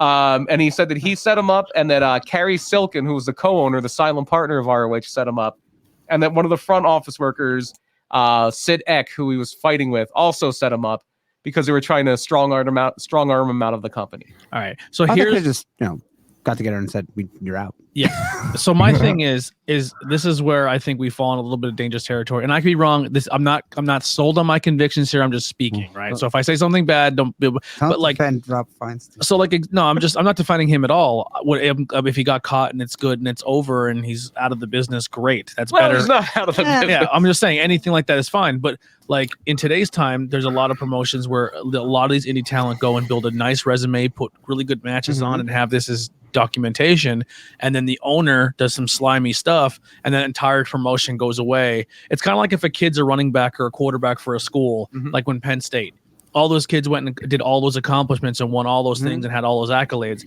and then the coach gets in trouble or the owner gets in trouble, and then all those kids' records get erased forever. Yeah, that's not right. And it kind of bums me out where like you see like, hey, IWTV or this promotion is going to take all this promotion's content off the internet because the owner was scumbag. It's like, yeah, but there's a lot of really good stuff that people did in those promotions. I don't agree with taking that all down. Yeah. So like, realistically, if this ROH thing happened in today's time, it would probably be it goes away. Yeah. And the path that ROH has formed, like it now doesn't happen. Yeah. You know what I mean? So this was big back then. Yeah, that almost happened then. Yeah. That almost happened then. So a lot of the talent was like including Samoa Joe, who was their champion at the time. There's actually, you can find his live journal. If you want to go back to 2004 or 3, his live journal about being so angry about this. A lot of the talent said, if he's involved, I'm out. Arenas started to pull out. And so they basically came to an agreement where Kerry Silkin bought 100%. Because I think there was like I forget, I don't know if it was 50-50 or what the partnership was financially. Yeah. But Kerry Silkin, who was a ticket broker, he was always behind the scenes up to this point. Yeah. Now, he was the money guy. Were any charges or nothing was ever done? Never charged with a crime. Rob Feinstein was never charged with a crime. So it was kind of just like he was publicly ousted, but not. Yeah, he was criminally in charge. He was convicted in the court of public opinion. Okay. And I just want to be clear with the story. Yeah. And still to this day is involved in wrestling. Our video still does shoot interviews. They do a lot of things. I seen him at the Philly Wizard World when I was there, and he was selling merchandise. This is all good for me to know because I don't know this stuff. So if I ever go to a show, I'll show you, Rob. Point me and be like, "Don't go over there." I actually met him at the ECW show in 2006. Oh, I met him a couple times. So that happens, and he's out. And I think they lost one of their venues. I think that's when the Rexplex pulled out, at least temporarily, in Elizabeth, New Jersey. That's when TNA first said, "Hey, we don't want our contracted guys working Ring of Honor," because a lot of people did both. AJ Styles did both. Chris Sabin did both. Yeah. Amazing Red did both. And TNA, this is the first time they said, "No, we don't want to share talent with Ring of Honor." And so even with that happening, they didn't die, but they got rocked, and it was very touch and go there for a little bit. Pretty crazy how many times just from me just getting into wrestling and just recently, and then hearing these older stories, and we're not even halfway through, that ROH as a company has gone through a lot and survived. Yes. Yeah, a lot of turmoil, a lot of ownership changes, a lot of losing almost their entire talent pool. Times. Yeah, very much like ECW, different product, but kind of the same story. They were very influential in showing, like, basically providing a template that other companies use to exceed them. Like ECW kind of gave WWF the blueprint for Attitude, and then WWF took that and took it to the moon. ROH kind of provided the blueprint for an AEW or even an NXT, and they kind of took it and blew it up to the moon. Yeah. So yeah, at this point, you do have the big match with Joe and Kabashi, and Joe loses to Austin Aries, who would in turn lose to a guy who everybody thought was leaving the company that night. So this is going to be around 2005, and it's coming out that CM Punk is signing a deal with the WWE, and he's going to be reporting to OVW for developmental. And so they announce a big match. Austin Aries is going to defend the title against CM Punk. And they don't say it, but everybody kind of knows, yeah, this is Punk's last match before he goes to OVW. Except it's not. Punk wins. Punk beats Austin Aries. Guess what he does after he wins the title? You'll never guess. Does he blow a kiss and leave? No. Takes out that contract and signs it on the ROH title. Beautiful. Amazing. Yep. Yep. Sign his developmental deal on the title. Wow. Because I think then everyone there hated WWE. That's the enemy. So he left as like the top heel. He didn't leave yet. Yeah. No, he's still around. Yeah. Oh boy. The rumor is he's leaving, and he goes, "Yeah, I am leaving. Here's the contract." And then after he wins the world title, their world title, heavyweight title time, he signs the WWE contract on the title. So they're like, "You fucking asshole." And is it more of a heel move than Cardano winning the GCW? About equal. Yeah. But yeah, so he every match is like, is this the night Punk loses? Is this night he just walks off with the title? Kind of like what WWE did later. So the person who eventually beats him is a megastar. No. You'll never guess who beats him. Yeah. If you had 1,000 guesses, you would would never get it ever. So without even watching that would be the right thing to do. Like whoever's the one to dethrone him would would think, but the guy had a career, but it wasn't. All right, I'm excited. All right. He's a great wrestler. Yeah, he got a manager and had funny vignettes. Yeah. He had the General Lee logo on the back of his tights for a little before bit. It was canceled. Yeah. Are you talking about the redneck guy? Yep. The old guy. Yep. No, not Trevor Murdoch. No, not the old guy. You know him because you've seen him. Him and another guy were. Yeah, he was a security guard for a little bit. Yeah. All right, let's go. Do you remember Nydia? Who? Do you know Nydia? No. Oh, Do you remember the Young Dragons or the Jung Dragons? No, Do you remember Jamie's son? no. Okay, good. yeah, baby, do it. Kiss him, Nitty, kiss him. I was thinking of the guy who passed away not too long ago who used to wear the No, he's still Confederate alive. flag on his trunks. Oh, Tracy Smothers. Oh no, Oh, not Tracy Smothers. I would have no. loved to have seen Tracy Smothers be That would've been the awesome. ROH champion. That would have been great. You told me something I would never guess, and I would have never thought of that Yeah. Tracy Smothers guy. Oh, I want that now, though. It never happened. But no, so this is the original Summer of Punk when they talk about the Summer And of real Punk. quick, the only reason why I would have said that Smothers guy, because I remember a lot of people saying that they worked with him on the indie scene at one point in time, and he was really A not. lot Like, of people, yeah, a lot of yeah, people like did. Matt He was Turner beloved. said he was really, Yeah. like, he was awesome in a lot. That's the only reason I thought maybe Chris Hero him when was. you said Rebel flag. So, Okay. No, he didn't have the Rebel flag. He had like the like the General Lee. he had like orange and then like a black 01 or Yeah. what, Okay. 00 or whatever the General Lee was. Yeah, that's why my brain went there. So I'm not a complete idiot, I guess. So yeah, this is the Summer of Punk, and every night could be the last night he's there, and he winds up losing on September 17th, 2005 to James Gibson, With the Tiger Driver. better known as Jamie Noble. Yeah. J&J Security. J&J Security with Seth Rollins. Yeah. Yeah, that Jamie Noble, James Gibson, was the new champion. He's one of the Throne Punk, but not that long after he beats Punk, he resigns with WWE. So they're losing another guy. He left WWE for only like a short period, right? Yeah, it was very quick. And he just went and beat CM Punk and then left again. Yeah, he like his no compete was up. He shows up in Ring of Honor. He's a champion. He's back. Does he even does he defend and lose his title? Or He just- does lose his title. This one's a little bit of a better champion. He loses it to Bryan Danielson. Yeah. So you couldn't even do Bryan Danielson beats CM Punk and gets a title. Nope. That'd be silly. Wow. That's ridiculous. That's a Yeah. ridiculous premise. Who would have ever done that? Danielson versus Punk. No one's ever going Yeah. to do that. No. But this is where we get into something that's very fun, and we almost did a whole episode on. This is when we get into the ROH versus CZW feud. So this is when I come in. I'm Okay. not obviously wrestling for them, but I mean, this is when I'm watching it. I didn't realize it was This late in the game where they did this. I thought it was like 03 or something. It was like 05, 06. Yeah. Okay. Wow. And your CZW champion, you know his significant other fairly well now. You've met her a few times. Chris Hero is your champion now. Ah, Rachel. Yeah. She is an absolute fucking sweetheart. She is. She was. Yeah, her and Mercedes both. Yeah. Were very fun to be around. Rachel made me more of a fan, even more of her inside work, of how personable she is outside the ring. I loved her T-shirt she was wearing later in the night. That night, she had a T-shirt that was basically a black and white version of the Brody Hansen picture, the legendary okay, Brody yeah, Hansen picture. She just reminded me to go and check her pro wrestling tees because I didn't have my cash on me to buy a shirt off her. So thank you. So Chris Hero's at a CZW show. CZW is basically the GCW of its day. It was the super ultra violent hardcore. ECW. Yeah. And they would run the ECW arena, and they've actually run more CZW shows there than ECW shows. Yeah. And then ROH would run the Murphy Rec Center, which was not too far up the street. And the National Guard Armory. In Yeah, in the Armory. But they do a January show for CZW in January of 05. And they're saying it's going to be the afternoon because ROH is doing a show that day and everything must stop for them, is what Chris Hero says.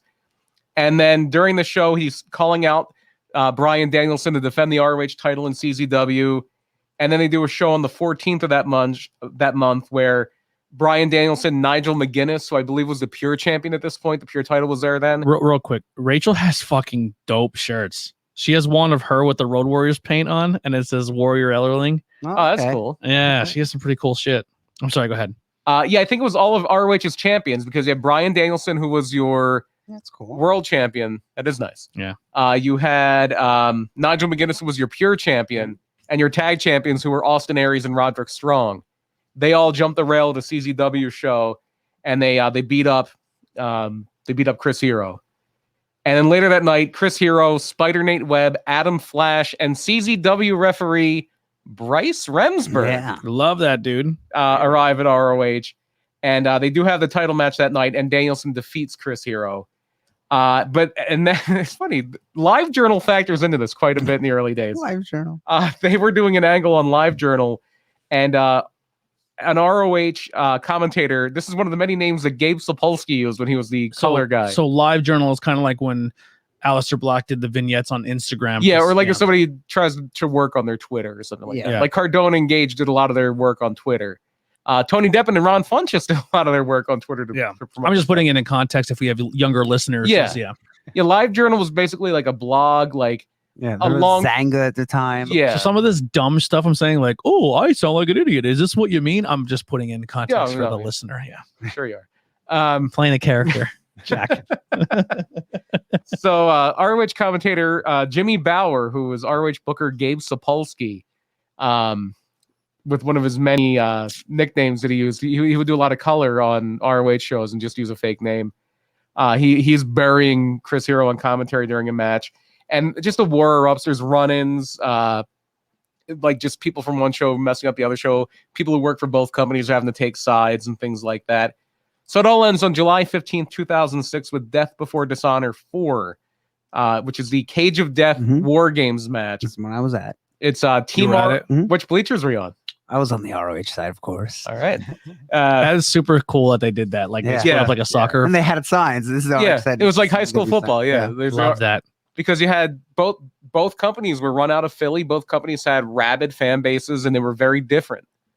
You had your people who were more into the hardcore, dives, chairs stuff, Nick Gage type stuff, and then you had, even though I think Nick Gage might have been in, he wasn't in prison at this point. It's fun to think of, but then like you have the people who take it too seriously, and then they're meeting in the fucking parking lot. I don't think any of that really happened. Can you imagine if WWE and AEW did something like that? Like you had separate bleachers. That'd be insane. Be fucking epic. I'm trying to imagine if the ROH fans and the CCW fans got to fight.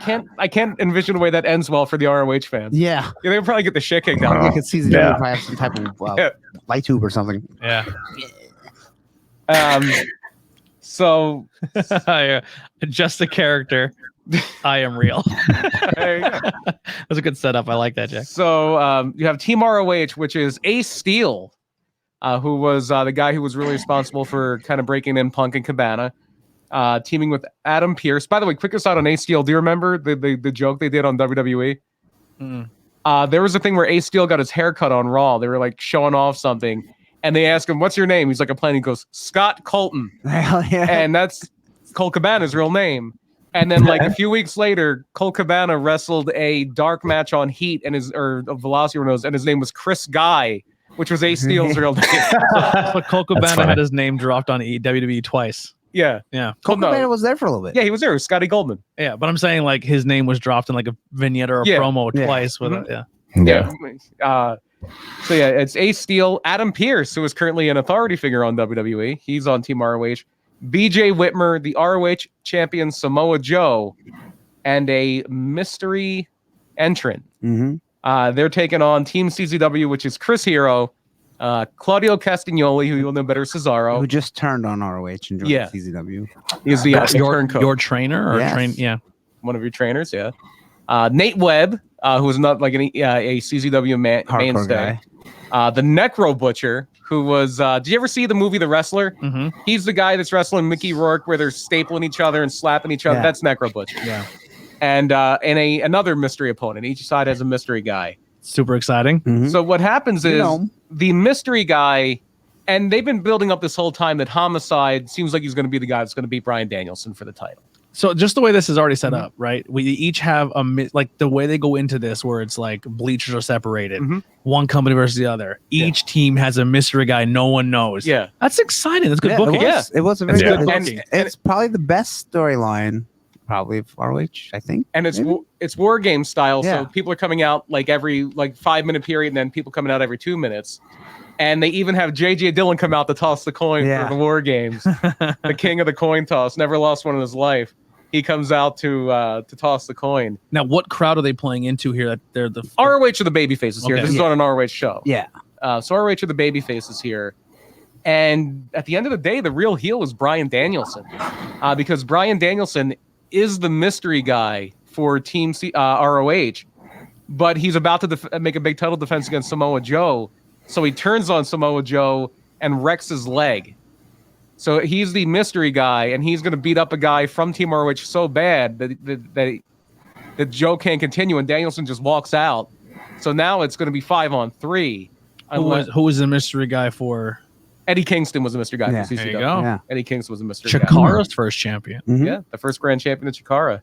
So the real thing they're building up long term is that Homicide is going to be the number one babyface, the guy that probably is going to dethrone Danielson. So even though Danielson was a Mr. Guy because he walked out, ROH can put in the guy in his place because he didn't go in the match. And so that's when Homicide comes in, cleans house, and he wins the Cage of Death War Games for Team Ring of Honor. What was it like in the arena that night? That was alive. Yeah. Yeah, that was real. Did you real lose your hot. shit when Homicide came out? I wasn't a big Homicide guy, so Yeah. I was a big Bryan Danielson fan. So I was like, oh, come on. Did you go and switch bleachers? Yeah. I'm on CCW shit now. Heel turn. If you look at the guys on that team, Yeah. Claudio, Hero. Claudio, Right. like Hero. Were you training at this time, or were you just a Not fan? yet. You were Not just a yet. fan. Yeah. So when you started training at Chikara and you see Claudio, and then you're like, "This is the guy training me." That's like, that's kind of dope. Yeah. And I was like, I see Nate Webb and some other people. I was like, they can wrestle. I can wrestle. Yeah. Like they're the same size. Like, Yeah, interesting. That's fun. That's good. A little good insight Mhm. there. Yeah, because I know I would. I mean, dude, I'm still fucking having moments where I'm backstage and I'm marking out, but I'm trying to look like I've been there Yeah. before. So I couldn't imagine like you had a hot show like that, and then you're like, I'm gonna start training. Yeah, I was at a couple before that too. And It was then like the guy whole who- storyline I seen. Yeah. Because of that arena warfare, that was like Mhm. kind of the start of it. Was Claudio always that guy that when you see him, you're like, this dude's gonna be fucking something? Yeah, you're like, wow, he's so good. Yeah. And I was like, wow, this guy's great. Mm-hmm. Absolutely. And then they put him on SmackDown Wrestling. Then he hits WWE and The former rugby player. Yes. Yeah. Oksana's boyfriend. Yeah. Antonio Cesaro. Yeah. All right, we're at 132 here. So Homicide is your emerging babyface now. He dethrones Bryan Danielson. The title then goes on to very quickly. Homicide wasn't champion for long. No. Takashi Morishima gets it from Japan. Then Nigel McGuinness was really the next great ROH champion. This is when I come in, by the way. This is when I started. Okay. Nigel. This is when I started going to a lot of shows. And Nigel then is the voice of NXT, correct? Yeah, NXT UK. UK, yeah. Nigel was excellent. Nigel was really good. He did the Dean Ambrose clothesline where you Yeah, the bouncing in the ropes, the wacky line. Yeah, the wacky line. I forget what it wasn't the Tower of London. That was the jawbreaker. top. Jawbreaker Yeah. lariat was his finisher. Okay. Clothesline that Nigel did. But that's like Nigel's title reign is like one of my favorite title reigns of all time. It was excellent. Great stuff. Yeah. I was at the one Final Battle show where it was him and Aries. Excellent. One of the best matches I've ever seen But you live. could also watch him and Bryan Danielson at Unified when it was the Pure Championship and Yeah. the World Championship and the Unified. That's when they first Okay. retired the pure title. So backstage turmoil in 2008 during Nigel's reign. That is when Gabe Sapolsky, who has been the booker from day one, is fired. Kind of a conflict with Kerry Silken. He's fired October 26th, 2008. He goes off to start first Dragon Gate USA, which everybody called Dragon Gabe because he was the guy behind it. Then he started doing Evolve. And so, yeah, he was kind of ousted here. And he was like the creative mind behind our. Is the guy we're talking about for Evolve? Is that the one when you watch the Vice documentary of Evolve? He's the one in, like, he's the main guy there with the might be on. black hair, goatee. That Gabe has black hair and a goatee. I didn't know they did a Vice did a whole thing where they had a guy going around kind of just hanging out at Evolve, and like Keith Lee was there. This Yeah. is when they did Darby Allin versus Oh. It was probably Gabe. Yeah. yeah. It had His dude, just watching him as a person backstage, like he knew what he was doing. Like it seemed like he ran a good locker room. he has a lot of experience. I don't know him personally, so I Trained can't with, say how good or bad he was. Well, trained to run a show with Paul Heyman. Yeah, he would sell programs for ECW. Like he was like kind of like that guy who was like in ECW. I'll do whatever you need me to do. I'll sell a program. I'll do this. I'll do that. That Yeah, was it's on Vice. I don't know if it's the Evolve documentary. get Vice. but That's a problem. it's on Yeah. YouTube. You could find it. Okay. I watched it on YouTube like 3 times already. Darius is actually in the wow. locker room. Darius Carter. Oh, Yeah. nice. Yeah. Love Darius. Yes, dude's amazing. So Adam Pearce becomes the booker of Ring of Honor at this point. And the company gets a TV deal with HDNet in 2009. Jim Cornette comes in at this point as one of the main creative guys, and he is also the producer for the HDNet TV show. And they make it a very unpopular change. Nigel has been the champion for over a year now. Incredible title reign, and he loses it to Jerry Lynn, who Awful. Yeah. great wrestler, but he was at the end of the line here. His best days were far, far behind him. This is when I started losing interest in ROH because it was so Same. good. Yeah, and the crowd would chant geriatric at him. Yeah, Well, they put so much time into building Tyler Black, who was getting Yeah. really hot at the time. That was the logical next champion to dethrone Nigel after this long title reign, is to give it to Tyler Black. But Jerry Lynn just comes in randomly, like there wasn't even a lot of build to it, and just takes it. Tyler Black is Seth Rollins. Yeah. Yeah. And he doesn't get a ton until way later. But this is kind of the end of ROH as you know it. And Austin Aries later dethrones Jerry Lynn to become the first 2-time champion. That was the last ROH. So this is almost like the second time now where ROH took a pretty big hit here. They lose their head booker. Well, they're not. It was a hit of their own making. They fired him. Yeah. Yeah. But yeah, they were just remaking things. And HDNet was hard to find. And yeah. It's just. And it lost, and it was too polished, in my opinion. Like Ring of Honor, the magic of it was it felt kind of underground, and it had that, just indie feel, I guess. But it just felt cool. When it went to HDNet, like I said, it felt too produced, and it was weekly, right? It was like a weekly TV show. Something about that, it was like almost like overexposing some of these guys, in my opinion. And like I said, that's kind of when I tuned out as well. Yeah. And this is around the time they're also, or maybe a little later than this, Kerry Silkin's looking to kind of get out from being the financial guy.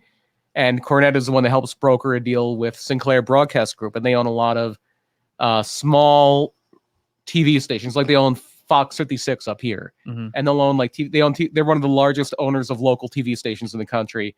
And they own Ring of Honor. And Cornette's kind of the guy in charge initially, and Gary Juster, who I believe is still with the company. He was an old WCW guy. And yeah, like things are changing. And one of the big things is in 2009, that's when you lose probably your two biggest stars for the last 3 years. You lose Bryan Danielson, and Nigel McGuinness. Danielson goes to WWE and McGuinness goes to TNA. Desmond Wolfe, yeah. Was not too good in TNA.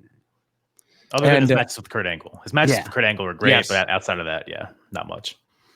And so you have a new crop of main eventers coming in now. Tyler Black finally gets his run at the top.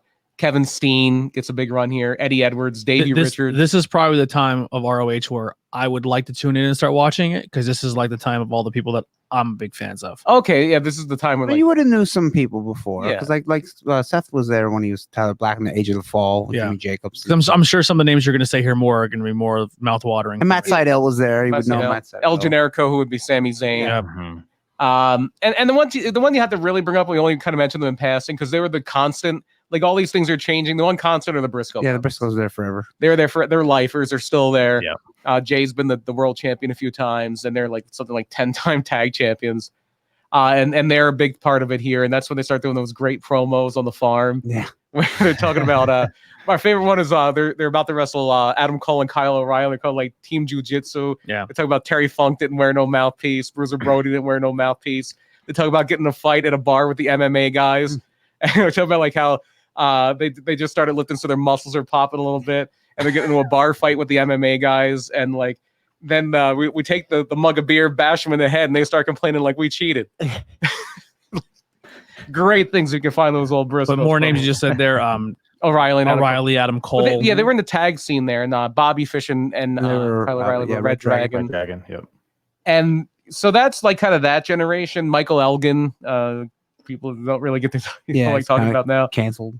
And then they really hit some big highs when they started bringing in with the they started working with New Japan, and that's how they bring in the Young Bucks. That's how they bring in Kenny Omega, Cody for a little bit. Yeah, after Cody left. And then ROH at this time is where that's not quite yet. That would be like 2014. Yeah. So 2010. So like 2010 and on, like you had Kevin Steen and El Generico were your big guys, and then Jay Briscoe beats Kevin Steen, and he's your top guy. At this time Excalibur doing commentary? No. Or Excalibur was a voice for ROH for a little bit? No. PWG. Yeah, okay. That's kind of like ROH West. Yeah. And that's where a lot of the AEW people start to come together. Like ROH and PWG, like ROH. That was when indie that ROH would never have a problem with their guys working, because their guys really loved working there. Yeah. Because ROH and PWG became the launching point of what and New Japan had that kind of that open door policy, which allowed the elite to breathe and kind of get that momentum. Yeah, because ROH had the working agreement with New Japan, and the Bucks were never going to not do PWG. Yeah, it was only once a month. Yeah. And PWG didn't have TV. Still don't. Like, it was PWG's business model is the old ROH business model. They're trying to sell DVDs. Mm-hmm. That's how they make their money. Live ticket sales and DVDs. There's no PWG streaming service. But like nowadays, it really should be. Yeah. They probably should get with the time. Yeah, they gotta get with the time sooner or later. At least they have it all on back catalog. They do. Hopefully somewhere. Yeah. Hopefully someone kept a DVD of each one. Or at least the file on the computer somewhere. But yeah, so you kind of, the bridge in that era is then you go from like Jay Briscoe to Michael Elgin's around that time, Adam Cole, and that gets you to Jay Lethal has been a top guy there for a long time. And Kyle O'Reilly and Cole were Future Shock. Okay, yes. Which is why they had the Shock the System in United Undisputed Era. Yeah. And then you get to the Bucks and Cody and those type of guys, and they were kind of the centerpieces there. To the point where ROH are actually the producers and they own All In. Like All In's the intellectual property belongs to ROH. And then they kind of got shafted. Yeah. Like, we'll help you run this show. And the show does so good. They're like, we're gonna start our own promotion, and we don't need you. So it's like, thanks. And then took almost the whole roster. Yeah, everybody. Yeah, pretty much. Yeah. Because Daniels had come back and he was the main star. Was that Final Battle 2017, 2018? Was that the last one that the Kenny and the Bucks were on? I believe so. Yeah. Yeah, that was a really good show. That was the last ROH pay-per-view I bought. Yeah. And then after that, ROH just felt like a wasteland. Yeah, I mean, we during when this podcast kind of started coming about, what we always did our end of the year like awards, and one of the awards we had was most disappointing. And I believe ROH won. Yeah, we said like and I think they're in a little better spot than that now. Yeah, they seem to be building an identity slowly again. Yeah. Here's hard with not knowing where to see it and then having no fans. And then they heard they're going back to no fans. The interesting thing with ROH, and I kind of said I think ROH is going to have a resurgence here because they can turn around and say like we've built all these people, and if they join, I know they have some bad blood with that whole elite thing and like the AEW thing, but they can be like, look what we accomplished. We have this whole back catalog. You can watch all these great people and maybe open the door for these people to do like one-offs and stuff. But it really seems like these now and right now this landscape of wrestling where everyone's a free agent for the most part, and there's all these people who are being fired who can go back and kind of rebrand ROH. And it seems like a lot of those big names are getting snatched up by MLW. MLW's picking up a lot of these names, like the Bobby Fishes, and it seems like ROH just doesn't want to spend money. Yeah, which is interesting because it's like you would think a lot of these names would be like, oh, you're going to see them in ROH, and then and you see MLW. MLW is doing a good job recruiting and then bringing in those names to kind of build off. That's why it's just, and it's like there's like no buzz. You know how AEW has so much buzz? ROH has no buzz. Yeah, there's nothing against the talent. And like I said, MLW is making that buzz, and they're doing it because the biggest thing that can get you to have an audience, in my opinion, is to word of mouth. And then when you do put a product on TV, if you have a hot crowd, people are going to buy into your product more because that crowd's hot. And what better way to get a hot crowd is run all your MLW shows in the old in the 2300 arena, the old ECW arena, and that Northeast circuit. I know MLW is usually based out of Florida though. Yeah, but I'm saying that's what seems like where they're trying to put their stake in the ground. Well, yeah, why not? Just please say ECW arena. Yeah, please. Yeah. Why do you say 2300? Isn't that what it's called now? Technically, nobody calls it. It is technically. Nobody calls it that. Yeah, see, we got 3 people telling you no one calls it. There's a lot of things like that in Philly. We brought up Franklin Mills earlier. It's called Philadelphia Mills. Nobody calls it that. Yeah, it's Franklin Mills. In wrestling, if you just say Columbus the arena, Boulevard, nobody calls it that. It's Delaware Avenue. Yeah, it's the arena or it's the ECW arena, and that's it. That's it. Okay. And if you want to get a little funny, you can say Vikings Hall, but then you say, the Viking Hall. Yeah, Viking Singular. Hall. Yeah, and then you say the arena. I'll adjust that for the future references. Don't say New Alhambra. New Alhambra. I call it Viking Hall. Jack says he calls it Viking Hall. Hey, there's that old Viking Hall bingo sign. Yeah. That sold for a lot of money. The South Philadelphia Vikings. Yeah. They were a mummers, still are a mummers group, I believe. Yeah. Big parade every year on New Year's Day. Anyway, MLW has more buzz than ROH, which is a shame. And then ROH, like, as people were coming out of the pandemic, they still did no crowds. And that's what hurt them and what hurt Impact. Because if you're watching, like you said, if you're watching a show and it's silence, you're like, this is kind of boring. Yeah. Well, another reason why I wanted to subscribe to Ring of Honor Network, not just to go back and look at all these great matches. One of our, he doesn't really, we know him. I don't want to say we're friends and put a false thing out, but we support Tony Deppen. Yeah. And he's making a name there. And then my personal friend, I'll say we're friends. Yeah. We're not friends. Yeah. I'd love to be his personal friend. If you want to be my friend, Tony. His brewery makes great beers, the whole nine, everything's great with him. But and also Danhausen is also there, who's very intriguing to me that I'd like to see more of. But anything else with ROH before we? No, that's pretty much it. That's where they're at now. I know they do have a lot of things there. Actually, if you put this up to the camera, that is Tony Deppen's signature on this business card I have in my wallet. There you go. There's an autograph from our best friend. There it is. Friend. best friend, best man at my wedding. Yeah. Just keep building up. I'm gonna name my first kid after him, even though my name's Tony too. Well, I'm actually named after Tony Deppen. Oh, Yeah. time machine. We He might be did older. actually meet Tony Deppen's dad at Hamburg Fieldhouse. He is, and it looks Weird flex. He even said, like, I'm Tony Deppen's dad. I go, yeah, you totally are. Yeah, you definitely are.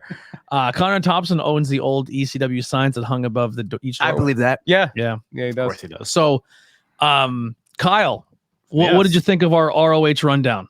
It was the shits. Try again. Yeah. It's very obviously well prepared, and ROH is just like, it's definitely, like you said, it's gone through highs and lows.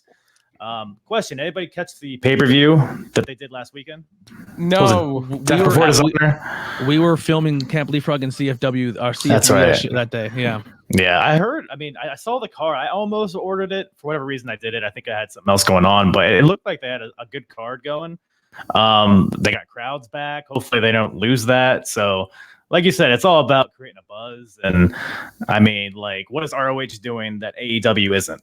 It's the thing. So you got to do something Yeah, to that's a good differentiate part, yourself. I feel like MLW has its own identity to it. So I feel like that's why it's got more of a buzz in ROH, in my opinion. But they'll never die at Ring of Honor. They've been through it all. So Yeah. Yeah. They have 9 outlasted lives. ECW, And it much was- like Impact outlasted. And it was a WCW. place where it was so over that people would just chant ROH. Mhm. Yeah. And that's when you know the crowd, like doing AEW now. That's Yeah. when the Oh, fans yeah. really love the product. The most fun I've had watching wrestling is like 2006, 2007 Ring of Honor. Like when they It was so were good. at their peak, it was so good. Yeah. Yeah. There's had so much talent that's running the wrestling world nowadays. So Like 2017, 2018 New Japan. Yeah. Fire. He said, overall, I believe he liked it, but he says you did definitely forget an early show with ICP on it. Yeah, ROH took some chances early Yeah. on. ROH did some interesting things. The one show I was at was the one where the Carnage crew had Just Incredible join them. Yeah. Got a gigantic pop. Before we get through this and get to our plugs and run this show, I wanted to quickly go through the brand new Pro Wrestling Illustrated Top We're gonna 500 go all 500 drop. No, I people? just Number want to 500. I want to highlight some names that Well, actually, really, we're going to highlight number 499. I know that's we're going to highlight some names that mean something to us 500 Lulu pencils. that we got to work with or became close with, yeah. and just kind of give them their nod and be like, congratulations. But we want to start with 499, Kaya McKenna. So congratulations to her. We love her to death. Like I said, my open swim commentator co-host, partner. yeah. So Arthur Armada, 493. Yeah, the another former Camp Leapfrogger. The former Xavier Faraday, now part of CC Boost's crew. Yeah. A lot of Leapfroggers made the list. Yes. And some Leapfroggers I think should have made the list but didn't. Mhm. But we'll get into that another day. He showed up at Camp Leapfrog. Akira, 489. Deathmatch King. Deathmatch King. Boy, he wrestled Matt Mikowski Yes, he did. at Frog Sport. Our very first show we got to work. That was actually at the heavyweights. Yeah. Yeah. Oh yeah, it was filmed the same. Yeah. It was Frog Sport Rules was at the heavyweights. And boy, his back. He just came back from a deathmatch show, and his back was destroyed. I was one of the crowd members on that. So you're right on the ring, like you're hitting the mat. And I saw him get opened up very, very easily. Yeah. Right above him at 488, the Boar, another Yes. Camp Leapfrogger that we get to see a lot. No, these aren't exclusive Camp Leapfroggers, but that's where we know them from. The Boar will be in the Trail Mixer this Saturday Yes. on IWTV. 478, Big Calyx. Yes. There's that's Kit Rath's former tag partner. Yeah, I want to definitely. I never got to work with him, but just because we love Kit Raff and he's on our logo, his old tag team partner, Keita Murray. Yeah. Scranton, Pennsylvania on 474. I'm trying to see, just kind of go through it here. Don't even have that list I gave. Janai Kai, 468. Mhm. Yo-Yo, 466. Both of them are in. They're in the Might Trios have- Incredibles match. I might have gotten in the Trail Mixer. ring with both of those. Maybe. So we'll tune in soon. 461 just got through commentary for her match. Jamie Senegal, her Yes. versus Johnny Moran. Friend of the Sanctuary. Yeah. In Senegal. Also on NWA Empowered. Got to see him at Outbreak. Mr. Grimm, 457. Might take a while. Yeah, no, for this yeah. whole list there. I'm just getting through page. I know we didn't get worse, but I know he's big friends with Kit Raff as well as Ziggy Dice. Like they're close. Yeah, we might miss some people here. Yeah, if we 444 Case Navarro,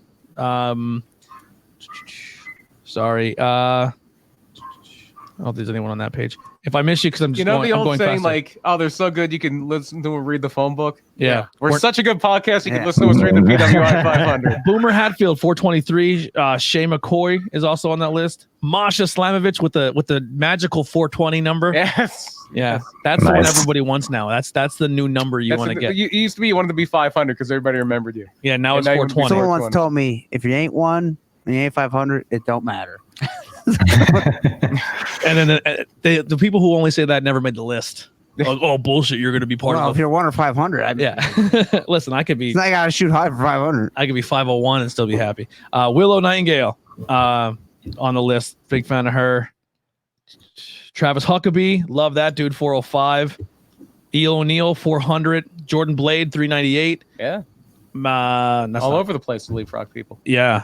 One almost every member of the Goon made the list except one. Yeah. Kind of bullshit to me.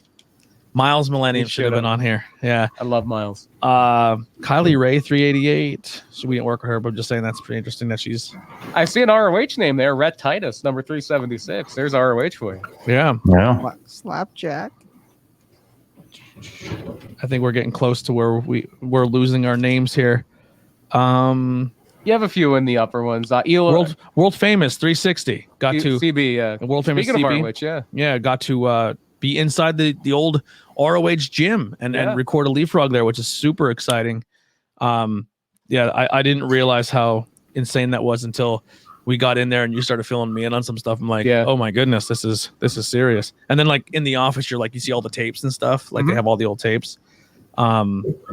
Yeah, it's awesome that CB has kept that building and he's keeping that tradition. And the people that are coming out of that school are very, very awesome and very talented. They are. Because you did have like the ROH school was there, and then also the Chikara Wrestle Factory, not there anymore. So yeah, that's a place to be. Avery Good, or how we know him, a very good professional wrestler, 311. Yeah, you might be out till like. No, there's a few bigger names I think for it's us. 101 you want to go to. No, there's one or two more here in the two sums that are pretty high that I'm really pop for me. What, Too Cold Scorpio? Yes, Matt Mikowski 279. Mikowski definitely. I know Maxie Impalers in there somewhere. Actually, I missed her. Yeah, they're in there somewhere. Or them, sorry. Sunny Kiss 261. It's coming up. I know it's coming up. I think it's this page. Yes, here it is. Erica Lee 245. Yeah, she got a picture too. So did she got photoed. You're coming up on it. Matt Hardy 238. But let's just say here 235. Killian McMurphy. Yes. Exciting and very interesting little play on dynamic here. The leader of the Goons, Killian McMurphy, but possible Or is he also the leader of the Goons, who ranked ahead of him at 231, Darius Carter. That's right. Something to look into there. Who's the actual leader? If they use this list, I don't know. It's gonna be interesting. That'd be a weird way to determine your leader. Who's higher on the PWI 500? It is Camp Leapfrog. I don't put it past them. Yeah, and I think that's pretty much most of the list for us. I know there's when we get here. Roman Reigns. Yeah. Here's a really cool one. Edith Surreal, and I agree with this, had a great year. Yes, she did. Between all her matches that she did at Leapfrog and all over the place. Just, she's an absolute psycho. I got to tell her that, I was like talking to her out backstage. I said, I hope not. That's not a very. I said, like, you're so good, but you also risk a lot for yourself in your matches, and you put a lot of like effort and a lot of spots that are scary to watch as a fan. I appreciate what you do, but your matches, like CC Boost and Max, when they're in the ring, I'm kind of nervous because they are willing to do whatever it takes to put a good match on. My favorite stuff is the mat work. Like her mat work is she's so good. Like world of sport level. That is a fucking great mask. Whoever that is. You said we weren't going to go through the whole list, and we're going through the whole list. No, I'm just picking up names. I know Ace Austin's on here. Tony Deppin's on here. Tony Deppin's 64. I think Ace is in the 90s somewhere. Yeah. Preston Vance, that's another one I wanted to call out. 158 Preston Vance. But yeah, a lot of cool names. It's insane because last year we did this list and maybe we knew 3 people on it, and now it's growing because the connections we're making and a lot of people that we got to work with and that are doing a great job are making the rounds, and the promotion that we've helped with a lot with the pandemic has been a launching point for a lot of these names, which is super exciting for us, and which makes, doing these double shots and sweating your ass off. Yeah. And you lugging your equipment up to different places to film it makes me feel good that knowing that the work we put in at the production team is helping them be seen so they can make lists like this. Getting home from one show at 1 a.m. and headed out to the next one at 5:30. Yeah. And that is rough. And a lot of that is just, it's cool to see your product help get names on a list that I know some people think it's bullshit, but it's exciting to see. It is bullshit. It is bullshit. But it is exciting to see people that you. It's good exposure. It's fun Yeah, bullshit. It is fun bullshit. It's fun bullshit. I like it. I'm not on the list. I'll never be on the list. But why? But if I can help film a show and your match gets you on that list, I'm excited about it. Andy, what do you got to plug? Nothing. Nothing at all. Nothing at all. Well, not one thing. I can think of something. Yeah, we ran too long. Saturday the 18th. If you're listening live, If you're listening live, Saturday the 18th, Hamburg Fieldhouse, Outbreak Wrestling. Mm-hmm. Andy Header. Oh, nothing left to give. Is that the tagline? We've come so far. We've come so far. Andy Header in the main event against Ian Bush for Ian's Outbreak title with referee Earl Hebner. Yeah, special guest referee. That's awesome. And Duke Drosy, Duke the Dumpster Drosy will be in attendance. So I still have my good friend Ulysses S. Grant. I'm saving him for Earl Hebner if he does the right thing in the main event. Listen, a bootleg shirt. Listen, I'm going to be in attendance helping film and produce that show. Keep the ring bell away from me, because if Andy slaps in a submission, I'm ringing it. I will be at ringside. No submissions, I heard. I will be at ringside. I'm just going to put it out there. We have a rigged. He's running Road. Do you remember? Do you remember Hulk Hogan against Yokozuna at King of the Ring? Yeah, with the flaming cam. Yes. Yeah, we have a fireball camera lined up. We don't even need that. You just got to put him in a submission hole. Yeah. We'll get it working. Yeah, Hamburg Fieldhouse. There's going to be a bunch of other good matches there, so it should be a good show. Yeah, and you can also check Andy out every Tuesday on this network on Not Cool in High School and Truth Behind Illusion. Our next episode will be this Tuesday, 7:00. Yes, coming up, and we're going to be talking about shadow people. Mm-hmm. Spooky. So we shared all them links. Yeah, Brian. ProjectHumanoid.com is where you'll find my other podcasts. Murder My Dude. We just put an episode out this past weekend about Amanda Knox. Great episode. More famous cases from the last decade. This Sunday at midnight, part 2 of our interview on Pedantic with the Philly Captain, YouTuber the Philly Captain. He basically goes around Philly. He harasses people. He rides a scooter. He talks about grabs their ass. Things. He shows you how bad Kensington is. He did a video with Mike Swanson before. Mike Swanson will be at Outbreak. He's going to be on Pedantic's part 2 of our interview with him. Big wrestling fan too. Yeah, we actually get into wrestling on this episode, and pretty big announcement at the end too. So keep an ear out for that. Coming this Sunday. That Amanda Knox thing is hilarious. Where just like she's seen a severed hand, blood here, blood there, a dead body hanging from the ceiling, and she never called the cops. And then she looked in the toilet and seen a shit. She's like, wait a second. Hey, I could look past all this blood, but somebody pooped in the toilet and didn't flush. I mean, she didn't see a dead body and everything, but there was blood in different places, and she just chalked it up as a mistake and didn't say anything. And then wherever you're listening to this podcast, if you look up Murder My Dude, you can find out all about it. Yeah, listen to it. It's pretty funny. We were in the car like dying laughing. I was like, wait, this shit is what set it off. I normally hate listening to myself, but we were all so tired. Just like, put it on. I'll get so annoyed at myself that I'll stay awake. Yeah. I'll get my plugs out, and then we'll end with our guests here. Just definitely check out the rest of the network here. We have great shows like Welcome Back. We have shows like Higher Than Other Words, Stone and Nerdy, Not Cool in High School, Bangin' Beers, which will be live this Sunday. We're going to be doing a Trogs episode, all Trogs beers. Wild Thing. That's a Trogs. Yeah, Trogs. Close enough, though. Interviews with Everyday People is coming back. I just got to stop being lazy, but it's hard doing 5 shows and then being real busy on the weekends with wrestling stuff. But check out the rest of the network. Show us some love. And then you can see us very soon on the Apron Bump podcast. Kyle, take it away. Tell us your plugs.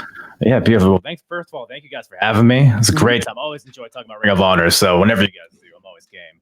But yes, so currently scheduled for October 13th, which will be when the episode will drop. You guys will come on to talk about some Ring of Honor, Night of the Butcher 2002.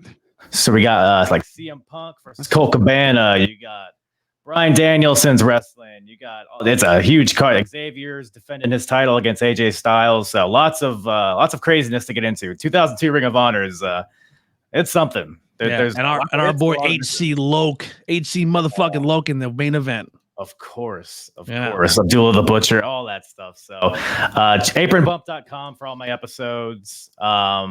Apron Bump on Twitter and Instagram, I think. But yeah, my podcast, a bunch of retro pay-per-view wrestling event reviews across 4 different decades of promotions all over the world, big and small. So yeah, like I said, check me out, the Apron Bump podcast. And yeah, that's all I got. Awesome. Make sure you don't tune out or don't click off right away. We want to say a proper goodbye to you, but we're going to wrap this up here. Here's some Billy Trey. We'll see you guys. We should have the ROH music, the Super Knot. And we'll get sued. We'll see you guys next time. We're out of here.